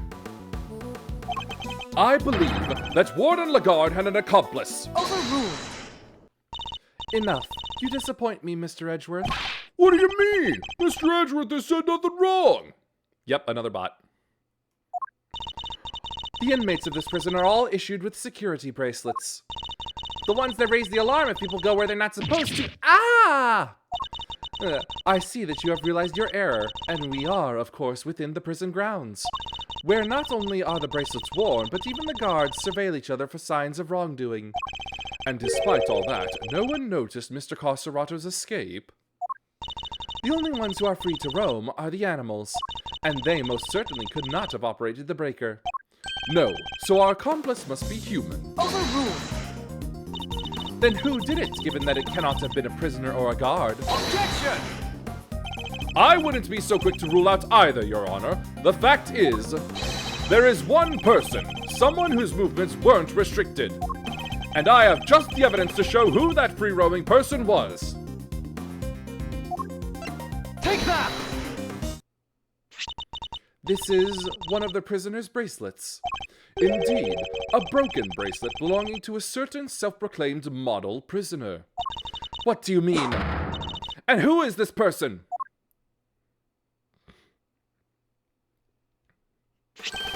Frank Solid, Warden Lagarde's favorite inmate. It's strange, isn't it, Warden, that he was able to keep his broken bracelet hidden and wander freely around the prison all the while? That is pretty funky, and I don't mean in a good way. It couldn't be the case that he was permitted some sort of special leeway, could it? Although you are in the habit of giving such leeway to certain others, Bodykarma Canis, for example. Overruled. Mr. Edgeworth, that is pure speculation. Objection! In that case, why don't we ask Mr. Salwit himself? I'm confident he will confirm for us that he and Warden Lagarde were accomplices in this crime. If the two of them had worked together, a certain route to the prison becomes viable. The real route by which Knight was moved from his cell to the prison proper. Recall that there were two big obstacles in her path. First, the security camera outside Knight's cell. Second, the electrified fence in the yard. But she was able to remove both obstacles in one fell swoop by having Mr. Salwit shut off the corresponding breakers. All right, Mr. Edgeworth, you've had your fun. And do you still deny it, Warden Lagarde? No, darling. You've got me. I admit it. Warden! Tell me this isn't true. Sorry, Verity, honey. I'm afraid it is. Frankie helped me do it. No way! You did it, Mr. Edgeworth. You got her. Nice shooting, cowboy. She won't be wriggling out of this now. As Mr. Edgeworth said, I had Frankie switch off the breaker. But we didn't kill Knight, did we? No, sweetums. No, we didn't. What? Warden, explain yourself. Oh, Verity, dear, I doubt your precious goddess will want to hear my excuses now. She is all merciful. You have but to confess, and you shall be saved. Oh, gosh. All right, I was being threatened. I had no choice but to do as he said. Who's he? Body Karma Canis, that awful assassin. Canis? How long has it been since that awful man came here to my beautiful prison? I'll never forget the day he arrived.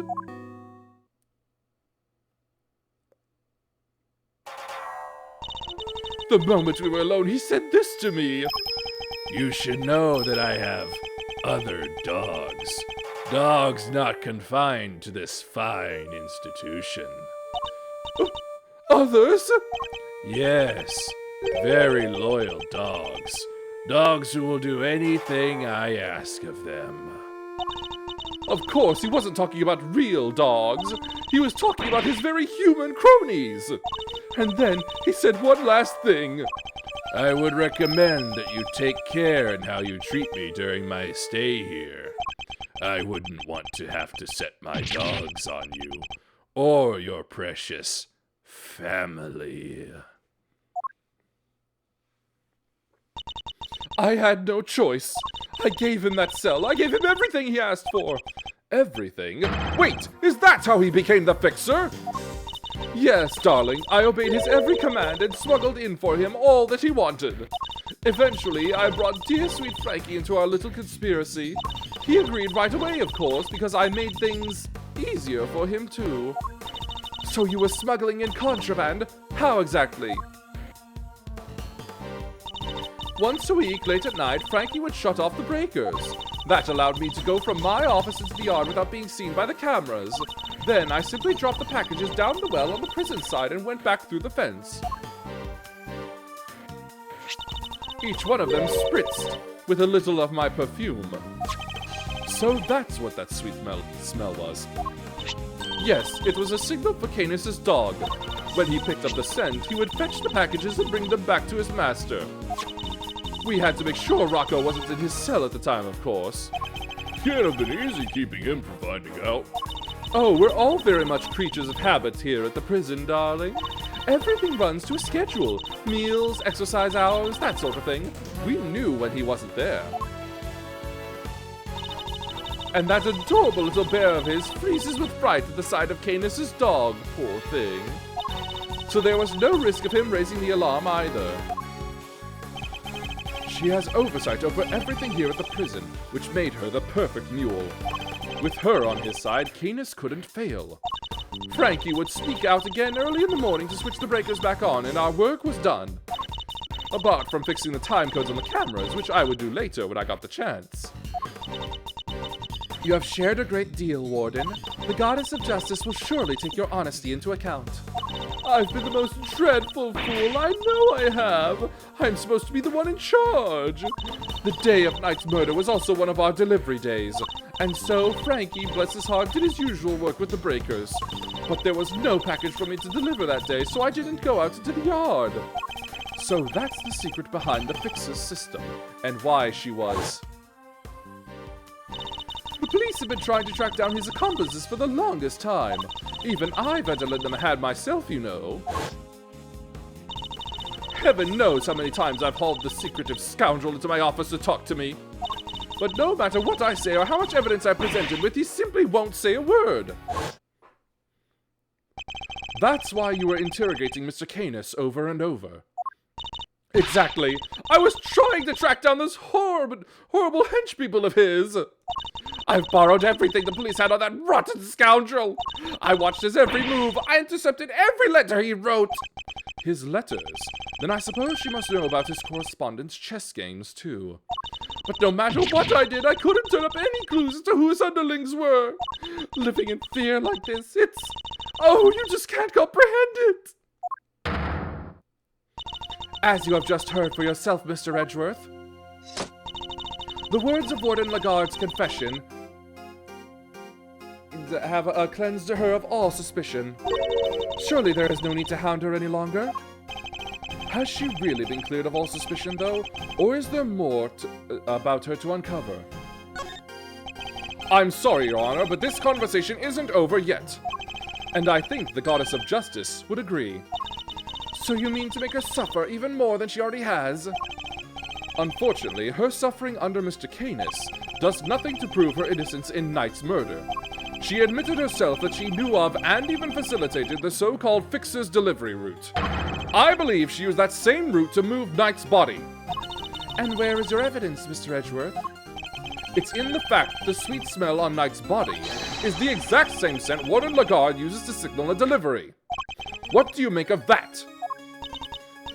Well, that's because... Noticed another spelling mistake back there. Back there, Gavel was saying her name, but the R was replaced with a G.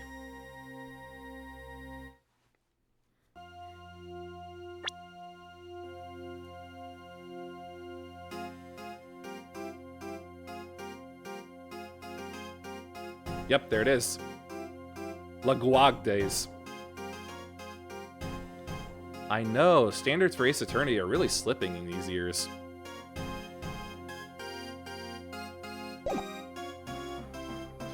Well, that's because we've done it so many times by now that the whole well probably smells of it. Some of it must have just rubbed off on his body. That does match the statement that Mr. Carcerado provided. The smell? Yeah, always smell kinda nice down there. Nice. Gee, I don't know, smells sorta like dessert, I guess. His words would seem to suggest that the smell had permeated the well. Ah! You've been rendered speechless, I see. Then I hereby move to adjourn this session of the court. No! What do we do, Mr. Edgeworth? What can I do? Is this as far as we go? Finally! So we're actually done? Yes, Eustace, it seems we are. By the power vested in me, this court is adjourned.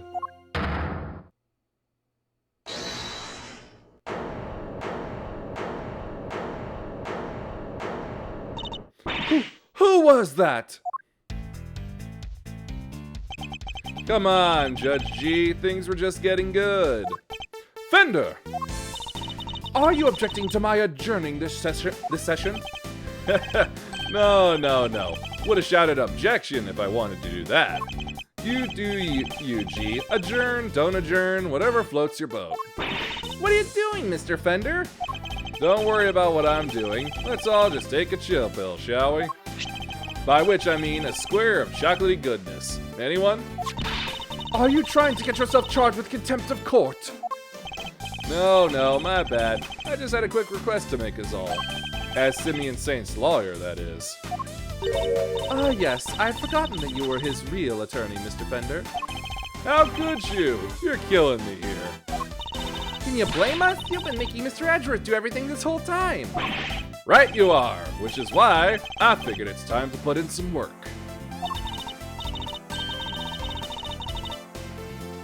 Ara. Work, you say? Somehow... Whoop.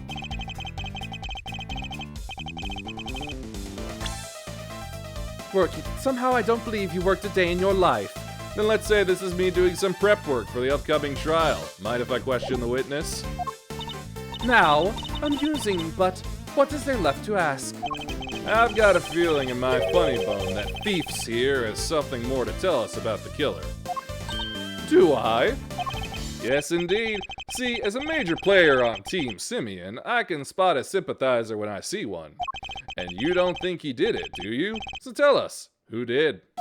Come on, spill the beans. We're all ears. Mr. Edgeworth, what's he doing? He's trying to coax Warden Lagarde into giving something away. Ask yourself, why would she go to all the trouble of sending Knight's body on such an odd journey? It's because she wanted to frame Mr. Canis. She did? No way! If he was convicted of committing murder here, that would have been grounds for a transfer to another prison. Most likely a more secure facility. And where he'd be out of her hair forever, huh? Precisely. She saw her opportunity and seized it. No, Sink can't not be the killer. That's not fair! I was all ready to prosecute him! I know, right? But maybe we should find out what she thinks first. Don't want to get the wrong guy, yeah? Nice! Now Mr. Winter has to go along with it too! Well, Warden, are you happy to testify further? Of course! How can I refuse this silver-tongued devil? Eddykins, you have such a way with words. Just doing my job, thief. Besides, one can't tell the truth without telling the whole truth, can one? I mean, she gives me more serious feelings this so loud. Yeah, kinda. I'm simply dying to tell all, Verity darling. Do say you'll let me. As you wish. Court is unadjourned. I can't believe you pulled that off, Mr. Fender. Ooh, me either.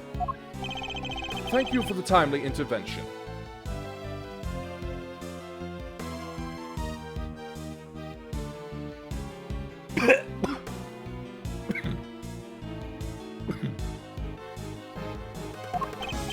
Hey, it's the least I could do. Jay's not wrong. I've been leaning on you hard.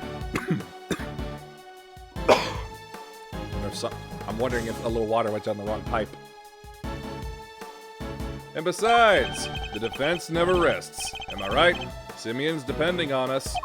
Sadly, I think I just about exhausted my reserves of cool lawyer chat there. And we can't foul this up now. Which means you're up to bat, Miles McSmiles. Show 'em that never rest spirit. I shall. Fabulous! Then let's get started.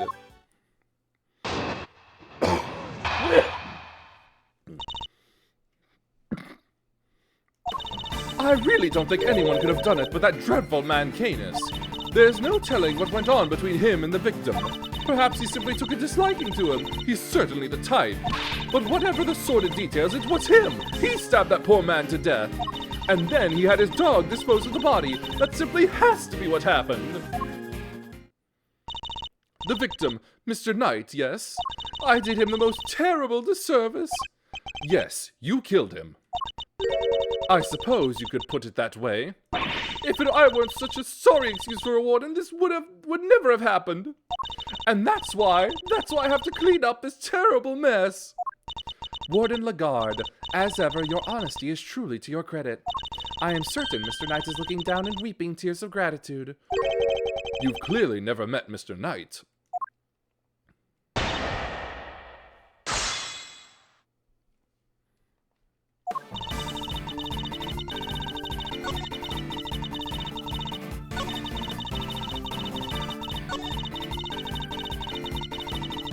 Hold it! What more can you tell us about those sordid details? Well, we all know what Canis once did for a living. I doubt the killing part gave him much trouble. Especially as the victim was already injured. His neck, I think? Couldn't turn his head to the right, poor dear. That's what they told me when they brought him in, anyway. They must make some sort of report for the warden when new prisoners are admitted. You seem keen for us to think you didn't know much about Knight. That's because I didn't, sweetie. And the victim was simply a fun target to that monster, nothing more. I expect Canis used the chisel that was hidden in that chess set, don't you? Awful grisly business.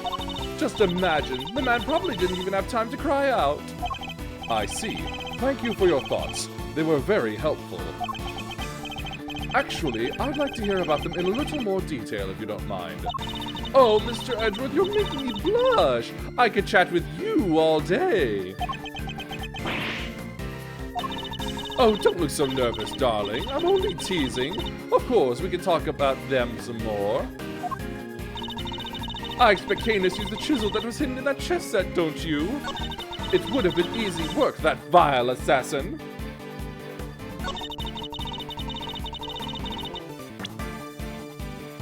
Objection!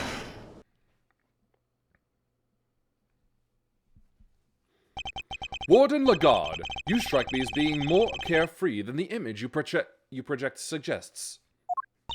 Oh, Mr. Edgeworth, please, call me Fifi, or Sweetie Pie if you prefer. However, I think I may have been a little less careful than... You may have been a little less careful than you realize in this instance. Oh, aren't you the most adorable little creature? Don't be embarrassed. We're all family here. No! Come on, Mr. Edgeworth, don't let her get inside your head. You said earlier that you didn't know much about Knight. In which case, I find it rather strange that you know about the chisel. Well, of course I do, darling. Do you think we don't check prisoners when they come in? Objection! You're not talking your way out of this, Warden. That is entirely irrelevant, and you know it. Knight didn't bring the chess set into the prison himself. It was brought by Mr. Saint when he came to visit. Knight wouldn't have had it with him when he arrived.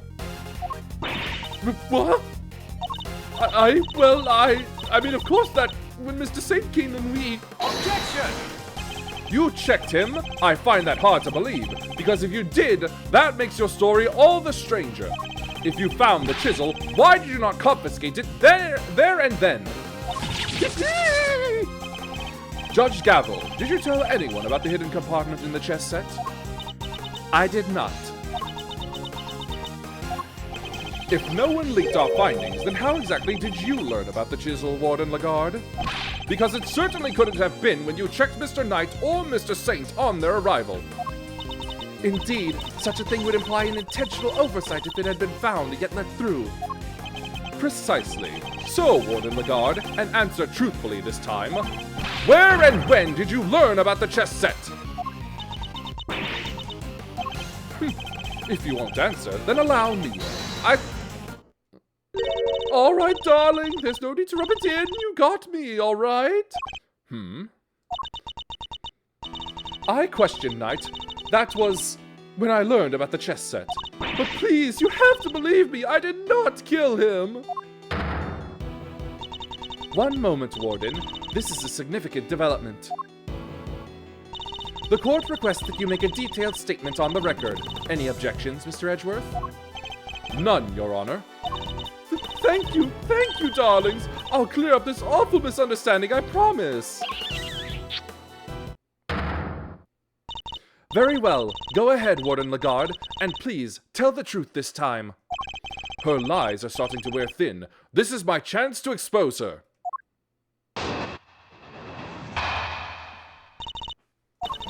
I said I questioned Knight, but it wasn't anything serious, you understand. I make a point of talking to every newcomer to our little home. Knight was no different. We just had a little chat, you might call it. And after we talked, I had him taken back to his cell straight away. The more she lies, the more thoroughly she seals her fate. So it was simply a conversation with the new detainee. That seems entirely above board. Exactly, Verity, darling. I knew you'd understand. Objection! Well, I don't. What proof do you have to back up your statement? I suppose we shall see, won't you? Mr. Edgeworth, you may begin your cross-examination.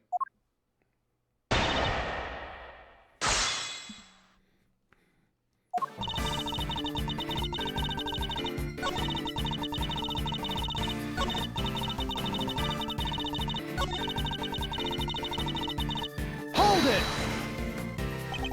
If he really had gone back to his cell, he would still be alive today. You really think I murdered the poor man right there in my office, don't you? But what would my motive have been, darling? I told you I barely knew him. I'm no angel. I have my grudges against Canis, but Knight had nothing to do with that animal. She really does hate Canis. Warden Lagarde, I must insist that you append that statement to your testimony. I'm no angel. I have my grudges against Canis, but Knight had nothing to do with that animal.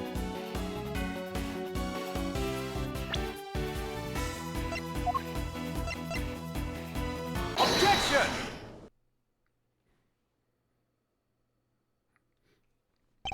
Judge Gavel, I'd like you to take a look at this. Notes about a game of chess. What is the significance of this, Mr. Edgeworth? It was found in Knight's cell, which is exactly where you said you saw it too, Warden Lagarde. But you didn't just see this game in Knight's cell, did you? You've seen it in Mr. Canis' cell too. What do you mean? Objection! Oh, come now. Don't tell me you haven't taken a look at the chessboard in maximum security. I imagine you watch his every move like a hawk. Or rather, I imagine you feel that doing so is your only option. If she wants to find out who his cronies are, right? Personally, interrogating your own prisoners is highly irregular, to say the least. But as you said, Mr. Canis had threatened you. He put your precious home at risk. That's why you took it upon yourself to question him. You wanted to find out who his dogs were. And so what if I did? You also told us you read his letters, which means you must have known about one key fact. You knew he was playing correspondence chess. Oh! And then who should appear but Knight, carrying with him a diagram of a very particular game. We ourselves used that diagram to infer a connection between the two men, and it seems you came to the same conclusion. But in your fear, you took your reasoning one step further. You surmised that Knight was Mr. Canis' henchman, sent to kill you.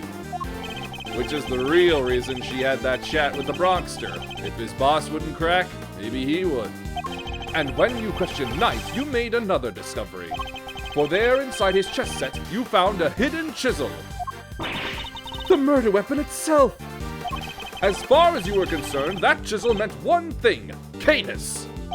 Thus, you convinced yourself that Knight was working for Canis, and that is why you killed him. I see you have no more excuses. Judge Gavel, your verdict, please.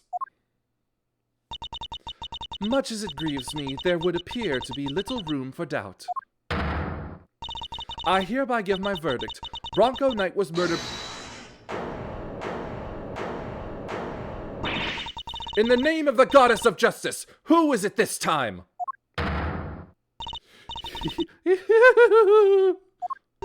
Warden? It's a joke! It's all a big stupid joke! You people just don't get it, do you? I think we've proven that it's you who didn't understand things correctly. Me? Please, darling. I understand it all perfectly well, thank you very much. And I understand that there's a glaring contradiction in your theory, Mr. Edgeworth. Spin. You're just grasping at straws now. I have no time for this. Your Honor, the verdict. Overruled. I am curious to hear what the warden has to say. What? You're a doll, Verity. I just have one last thing to say, then Mr. Edgeworth can declare himself the winner. You rang? Does anybody remember a certain autopsy report? Of course, we received the finalized version only this morning. That's right, and I was listening to what you told us about it, Verity, even if nobody else was. You said the wound was 4 inches deep. 4 inches? Wait! Riddle me this, Mr. Edgeworth. How does a tiny chisel make a 4-inch wound? No! Forgive me, oh goddess. I came perilously close to making a terrible mistake. Looks like your theory is the one that doesn't hold water, Edgeworth. What now? What do we do? It'll be fine. Mr. Edgeworth always comes through. Right, sir? Looks to me like the Milesatron's out of commission. You're an attorney too, aren't you? Why don't you do something? Turn things on their head with a desperate bluff. Blurt out the first mind-blowing thing that comes to you. Look, Detective, I'm as much of a man of action as the next guy. But without evidence, we're up a creek without a paddle here. This might be the end of the road. We can't give up now. We have to do something.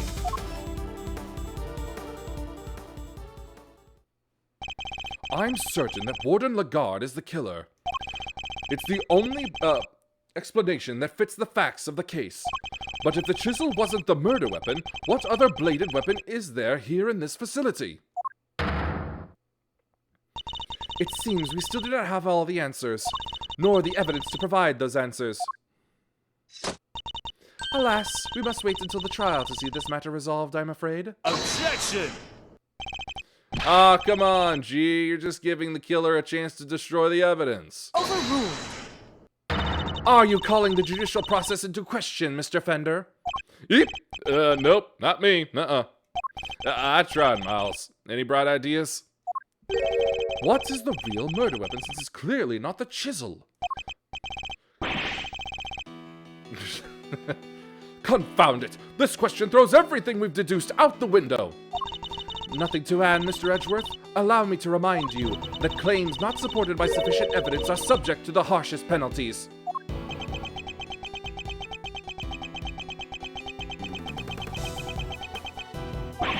It's hopeless! I can't think of anything! I need more time! Loath as I am to admit it, You can't give up now. Remember what Mr. Fender said. Simeon's counting on us. Without us, he's...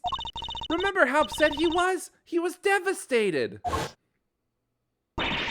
Nobody's in more pain than him over Mr. Knight's death. There's no way he did it, but if we can't save him, who will? And what's more, he believes in us. He's sitting in that cell waiting for us to bring him some good news. And I, for one, won't walk away until we have some. Okay. Gee, Miles, your little buddy there is quite the motivational speaker. And she's right, too. When you find yourself on the ropes, think of your client. Picture them pleading with you to help them. Doesn't that make you want to fight back as hard as you can until the very end? Think of your old man, good old Gregory. No matter how bad things looked, he'd always find a way to turn it around and save his client. And you're just like him, right? If there's any way to force a turnabout here, you're the one who'll find it. Simeon's counting on you. Judge Gavel. You seem to have recovered your composure, Mr. Edgeworth. But if you mean to attempt a defense, I would advise you to consider the ramifications. You have repeatedly proposed misguided theories and have made numerous false accusations. If you do so again, I will have no choice but to judge you unfit to serve as a prosecutor, and relieve you of your badge for good. She's right. I have put forward a number of theories that prove to be flawed in one way or another. Have I made some sort of fundamental oversight? Wait, she said my theories were misguided. Nothing to say? Then the court will tolerate no more of your time wasting. I hereby... Sir! Mr. Edgeworth! Give my verdict. That's it! I've been thinking about it the wrong way all this time. My theories weren't misguided. I was being misled. The defendant... Objection! I think it's a little soon for that, Your Honor. I'd say it's well past due, darling. Wouldn't you agree, Verity? Mr. Edgeworth, you may proceed. What? I'd like to remind you of a few things. The sighting of his dog, Helmut, the fact that he wasn't at the show. These and other factors made Mr. Canis the obvious suspect at first. Overruled! This again, Mr. Edgeworth? You seem almost proud of your blunder. Hold it! But what if the real killer wanted us to suspect Mr. Canis? What if it was all carefully arranged? And what if the same was true of the chisel, our purported murder weapon? Knight had been stabbed multiple times in the same place with a bladed instrument. What if he was stabbed with the chisel after the real murder weapon had been removed? Just to leave traces of blood on it for us to find. That was how the killer misled us into thinking the chisel is the murder weapon. But why mislead us in this way? Why indeed? Why make us think the chisel is the murder weapon rather than whatever was really used? Warden, you took advantage of what the chisel seemed to suggest. What it suggested? What are you talking about, darling? Hold it! Mr. Winner, if I were to tell you the murder weapon was a chisel, what would you think? Huh? That Mr. Canis is the killer? And there you have it. That was the trap the warden set for us. Oh! Mr. Canis is a bunch of chisels, so she wanted us to think it was one of his, right? Indeed, that was her plan right from the start. To frame Bodhikama Canis. Your reasoning would appear to be sound. Warden Lagarde certainly seems to harbor a deep and abiding hatred for Mr. Canis. However, I think you know what I am going to say next. That alone is not sufficient proof that Warden Lagarde is the killer. I knew that wouldn't be enough. There's only one thing that will prove it. The real murder weapon that we now know must exist. If you cannot prove your theory, then this conversation ends here. Objection! If we could just find the real murder weapon. Objection! How many times do we have to go over this? We searched the prison from top to bottom. Eustace is quite correct. No other possible murder weapon has been found, so I'm afraid you're at a bit of an impasse. Objection! I can still prove my case yet, Your Honor, because it's still here inside this prison. This would have made sure of that. The security gate! I'm glad you at least remember what it is. And do you remember what it does? Of course I do! I'm not an idiot! The security gate detects metal! Which means you... I'm not sure if that extra "you" in there is supposed to be there because he's stupid, or if it was another mistake. Which means you can't bring anything metal into the prison or take it out. Oh. Precisely. If there is another murder weapon, it cannot have been taken off the premises. But nor can it have been brought into the prison in the first place. And so we find ourselves right back where we began. Judge Gavel, What I'm trying to tell you, Mr. Edgeworth, is that if you wish me to believe that there is another murder weapon here in the prison, you will also have to explain to me how it got here. all right, we know that the chisel was smuggled into the prison inside a pocket chess set. But our contention is that the chisel is not the real murder weapon. So if the weapon came from outside the facility, then there must have been a way to bring it in. Yes, the question of the hour is this. Can you show me this alternate route? How did the weapon Warden Lagarde used to get into the prison? You borrowed evidence from the police to help with your investigation, is that correct? Why, yes, sweetie. Everything related to Canis is with me now. Heaven knows how many times I've hauled the secretive scoundrel to my office to talk to me. Of course! That's how! The fact that this is here with us shows how a bladed object could have been brought to the facility as well! Take that! Allow me to remind you of our conversation with Mr. Canis yesterday. Yes, it was but one of my bells. One of only two in existence. Just two? Two and only two. One for my knife, and one for my beloved helmet. Exquisitely crafted, utterly unique. My ears are my guide, after all, and I must be able to use my tools precisely. Of course, as you said, the knife has long since been taken from me. So you see, there is a way for objects to be brought into the prison unscrutinized. As part of the evidence Warden Lagarde borrowed from the police. What? Mr. Canis' knife was part of the evidence in the case against him, and that evidence was here in the prison. Not only that, but the knife had a certain bell attached to it.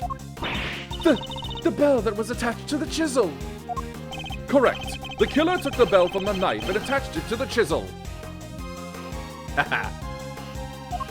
But that can't be right. The chisel only had Mr. Knight's fingerprints on it. Easy enough to explain if the killer wore gloves. She made it look as if the chisel was the murder weapon and then attached the bell to it. In so doing, she made sure that all the evidence pointed to Mr. Canis. And who had access to the evidence from which the bell was taken? Why, only the person to whom it had been entrusted. Who was it, sir? Who's been messing with the evidence? I believe that would be you. Isn't that correct, Warden Lagarde? The bell's not exactly rare, you know. Anybody could have set that up. Objection! Unluckily for you, that isn't quite true. These particular bells are unique because there are only 2 of them in existence. What? By attaching that bell to the chisel, you as good as declared yourself the killer. But you don't have any proof the knife was ever here to begin with. Hold it! I don't. Not yet, anyway. Mr. Winner, I'd like you to order another search of the prison right away. Huh? But if you do find something, that's going to make things awkward for me. This isn't about what's convenient for you. We have to find the truth. You're a prosecutor, aren't you? Well, yeah, but, you know. This worthless excuse for a prosecutor. If I had investigative authority, I wouldn't be sitting on it. Anyhow, it's not my decision to make. The warden would have to authorize it. You know full well that she will do no such thing. You have the power to insist on a search. Use it. Sorry, darling, but not without that evidence. The goddess of justice cannot bestow her blessings on those who lack the proof to support their claims. Our work here is done. The rest of this matter will have to be settled in the courtroom. No! If we give Lagarde the opportunity, she'll destroy whatever evidence is left. I have to object. I have to stop them. But what do I say? I don't have anything concrete to offer.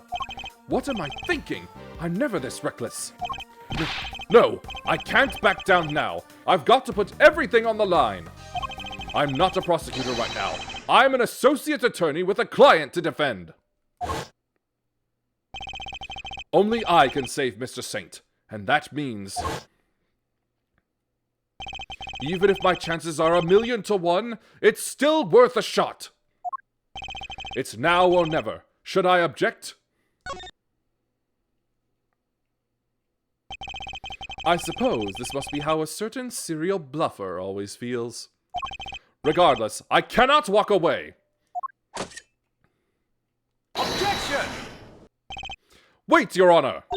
This had better be good, Mr. Edgeworth. I've got it. Got what exactly? The real murder weapon, of course. I know where Mr. Canis's knife is. Do you really, Mr. Edgeworth? I do. Not at all. Oh, if I did not know better, I would say that you were bluffing. Ha! You wound me, Your Honor. I don't know the meaning of the word. This is terrible for my heart. There's no way you could! It's not here, I tell you! Well, would you be so kind as to enlighten us? Where is the real murder weapon? Think, Miles, think! Somewhere not even the police would search. A blind spot in this zoo. A hiding place that the warden could be absolutely sure of. A hiding place? No! If you insist. Come on, Helmut. Open up.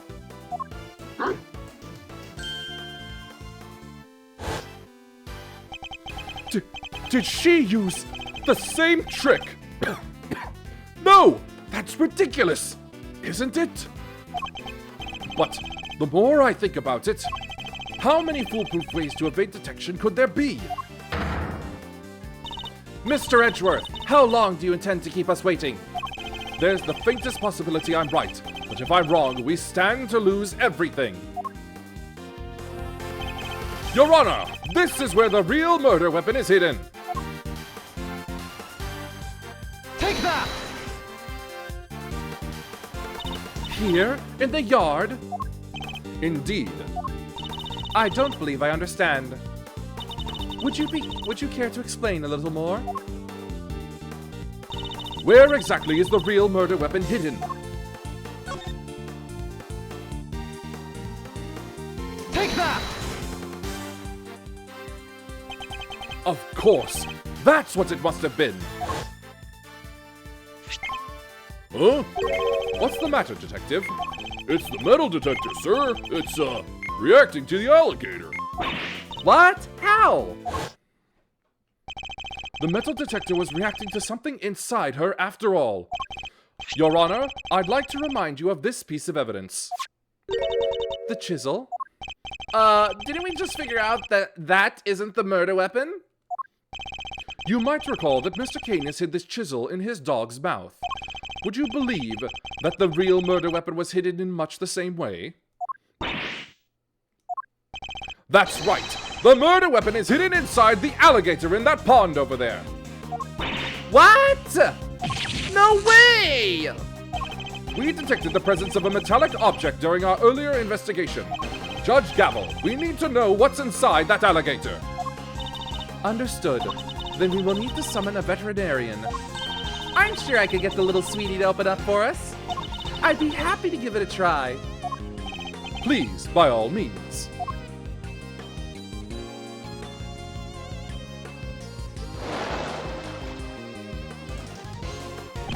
Warden Lagarde, the real murder weapon is about to be revealed. Why not do the right thing and confess? I have nothing to confess! As you wish. Then you can simply wait and watch as your lies are exposed. Say, Allie. Sir, we got it! That has to be it. It's over, Fifi Lagarde. The real murder weapon was Buddy Karma Canis' knife, making you the person who could have killed, the only person who could have killed Bronco Knight. I'm not the criminal here! This is all Canis is doing! I did the right thing! That was a threat to his Canis' lapdog! Curse that despicable man, Canis! Why did he have to come and ruin my perfect little home? We could have been happy forever if it wasn't for him! He ruined my paradise on Earth! He ruined everything! Curse him! Curse that pitiless butcher, that awful, terrible, despicable man! Curse him!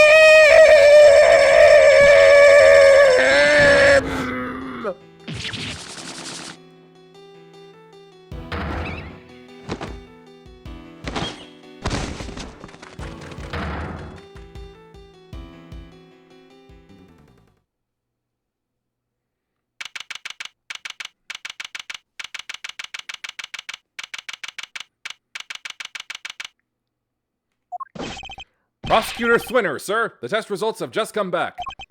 Thwinner? I guess we've all been under a lot of stress.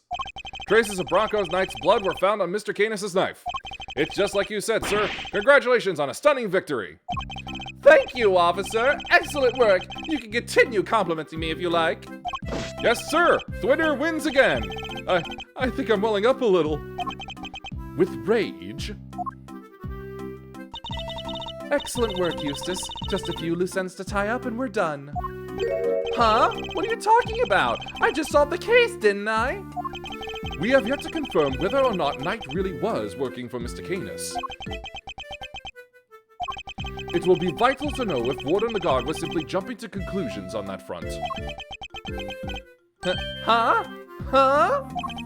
There's Clueless, and then there's you. Well, then I guess we'd better get back to our investigation. All right, officer, you're with me. You're about to see the winner win a whole lot more. Prepare to witness first-rate investigative talent in action. Yes, sir. I'm right with you, sir. Can't wait to watch you at work. It's winning time! I expect this case will cause quite a stir. The attempted murder of a president is news enough, and now his would-be assassin has been murdered. But Knight never sought to kill the president in the first place. The truth is not always as important as it might seem, Mr. Edgeworth.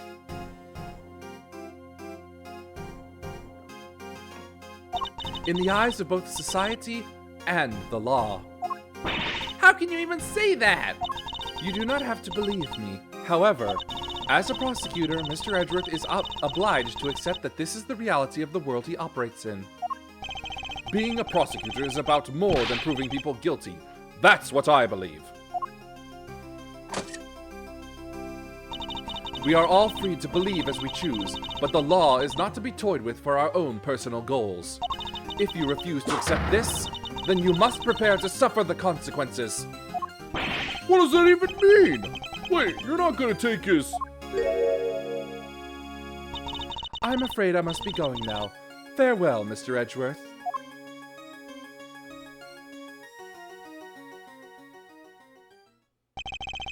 Judge Gavel is right. There must be only one set of laws for everyone. But if following the law means sacrificing the truth, can I really do that in good conscience? Simeon, you're out! Hi, Regina. Is everything alright? They did let you out, right? Yeah? But I'm so confused about what's going on. Some guy just came and said I was free to go, and then I have Mr. Edgeworth to thank. You sure do! Mr. Edgeworth found out who the real killer is! Wow, really? You did that for me, Mr. Edgeworth? Oh no! No! Stop staring at me like that! I'm innocent, I swear! Don't pull the rug out from under me now! Stop it, silly! It's true! He saved you! So say thanks already! Oh, okay. Thank you, Mr. Edgeworth. Thank you. And a great big Regina Berry thank you from me too! Mr. Saint talking directly to me? Small victories, I suppose. Can I just ask one question, Mr. Attorney? Sure. I'm not actually an attorney, though. I thought Bronco was my friend. No, my best friend. I trusted him, but now... But now? Well, it's just... I never knew. I never would have believed that he could hate somebody enough to want to kill them. If he kept something like that from me, then he never really trusted me, did he? That's not true, Simeon. Of course he trusted you. No, he didn't. If he just told me, I could have stopped him. I could have told him that hate never helps, that he had to let go of all that stuff. Mr. Saint, I think you're forgetting something. I should show him the thing that proves Knight trusted him. Take that! It's the chess set I brought for him. Knight had hidden a chisel inside. I imagine he meant to use it to escape. What? You mean he was using me? No, he believed in you. He knew he could count on you to bring it, and that you would never be so untrusting as to look inside. I imagine that by not telling you, he was hoping he could keep you from getting caught up in his mess. Oh, Bronco! Why didn't you tell me? At least you understand now, right, Simeon? I'm sure he does. He may not show it, but Simeon's no dummy. A good night's sleep, and he'll be completely over this whole thing by tomorrow. That's not as complimentary as you think it is. I'll try. I have to. For Bronco, I have to show him I can become the best animal trainer out there. That's the spirit.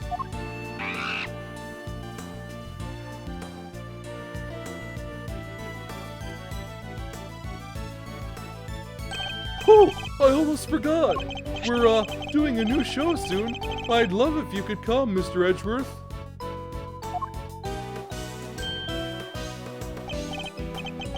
I'll be joining Regina on stage for this one. It is nice to see that Max is true to his word and stuck around. That's right! The Berry Big Circus is the biggest, most fabulous event in town. You'll have oodles of fun. Sounds great, doesn't it, Mr. Edgeworth? Come on, we have to go. Well, I'll think about it. All right, Simeon, we've got some training to do. I think it's time you and Regent got acquainted. What? Regent Tiger? No way, I can't! No. Oh, you'll be fine, silly. You'll never meet a nicer kitty cat. I can't!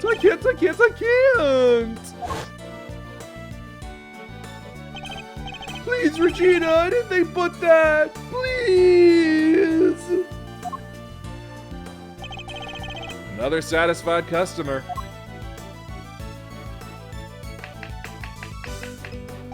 Well, that was really something, Smiles. Talk about pulling it out of the bag.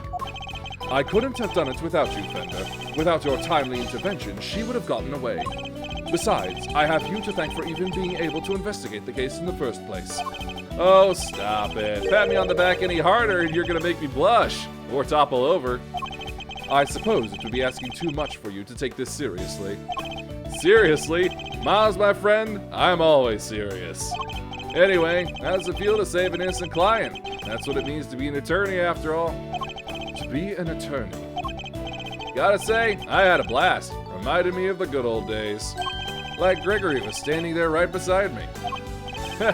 It's been like a zillion years since I felt this warm and fuzzy on the job. That's good? Bittersweet? I'm not sure. Say, Miles, you ever thought about going into the defense game full time? Excuse me? You know, pick up where Gregory left off. Get out there and actually help people. Hey, pal, don't get any big ideas. Mr. Edgeworth ain't about to switch sides. Why not? Coming over to the light side's all the rage. Everybody's doing it these days. Come on, Mr. Fender. You know it's not about that. Chill, team, chill. Don't get it twisted. I was just asking a perfectly innocent question. No, you weren't. The heck you were! Looks like you've got a mean defense team there yourself, Miles. Fender, I am a prosecutor. Yep, and I'm an attorney. You could be one too. I'm serious. Well, I've said my piece. You change your mind, you know who to call. I'll be waiting.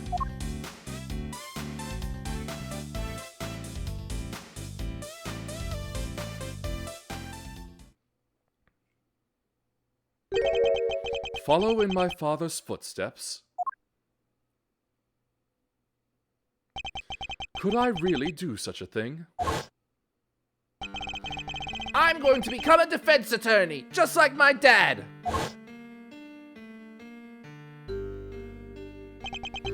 An attorney like my father. Me?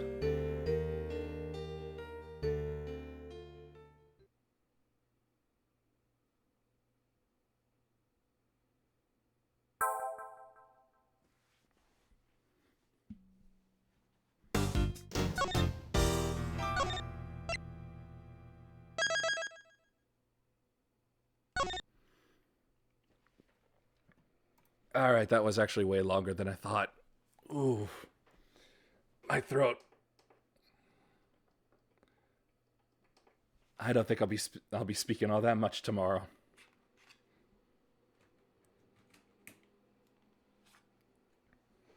Which is good, because I have no stream tomorrow. Wait, no, I already did that. Alright, who's ready for a raid this evening? This eve?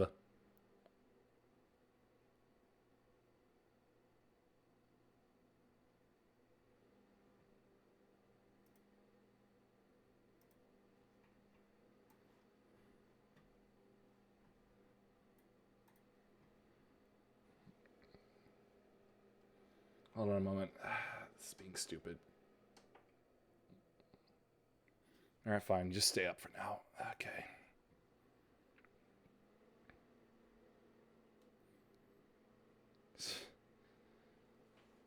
Oh, well, that's a shame.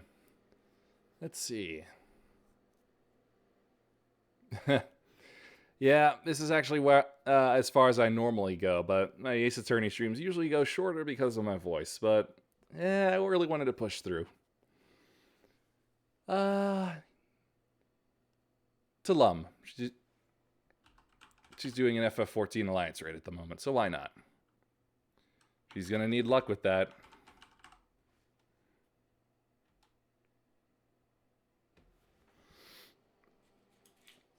Alright then.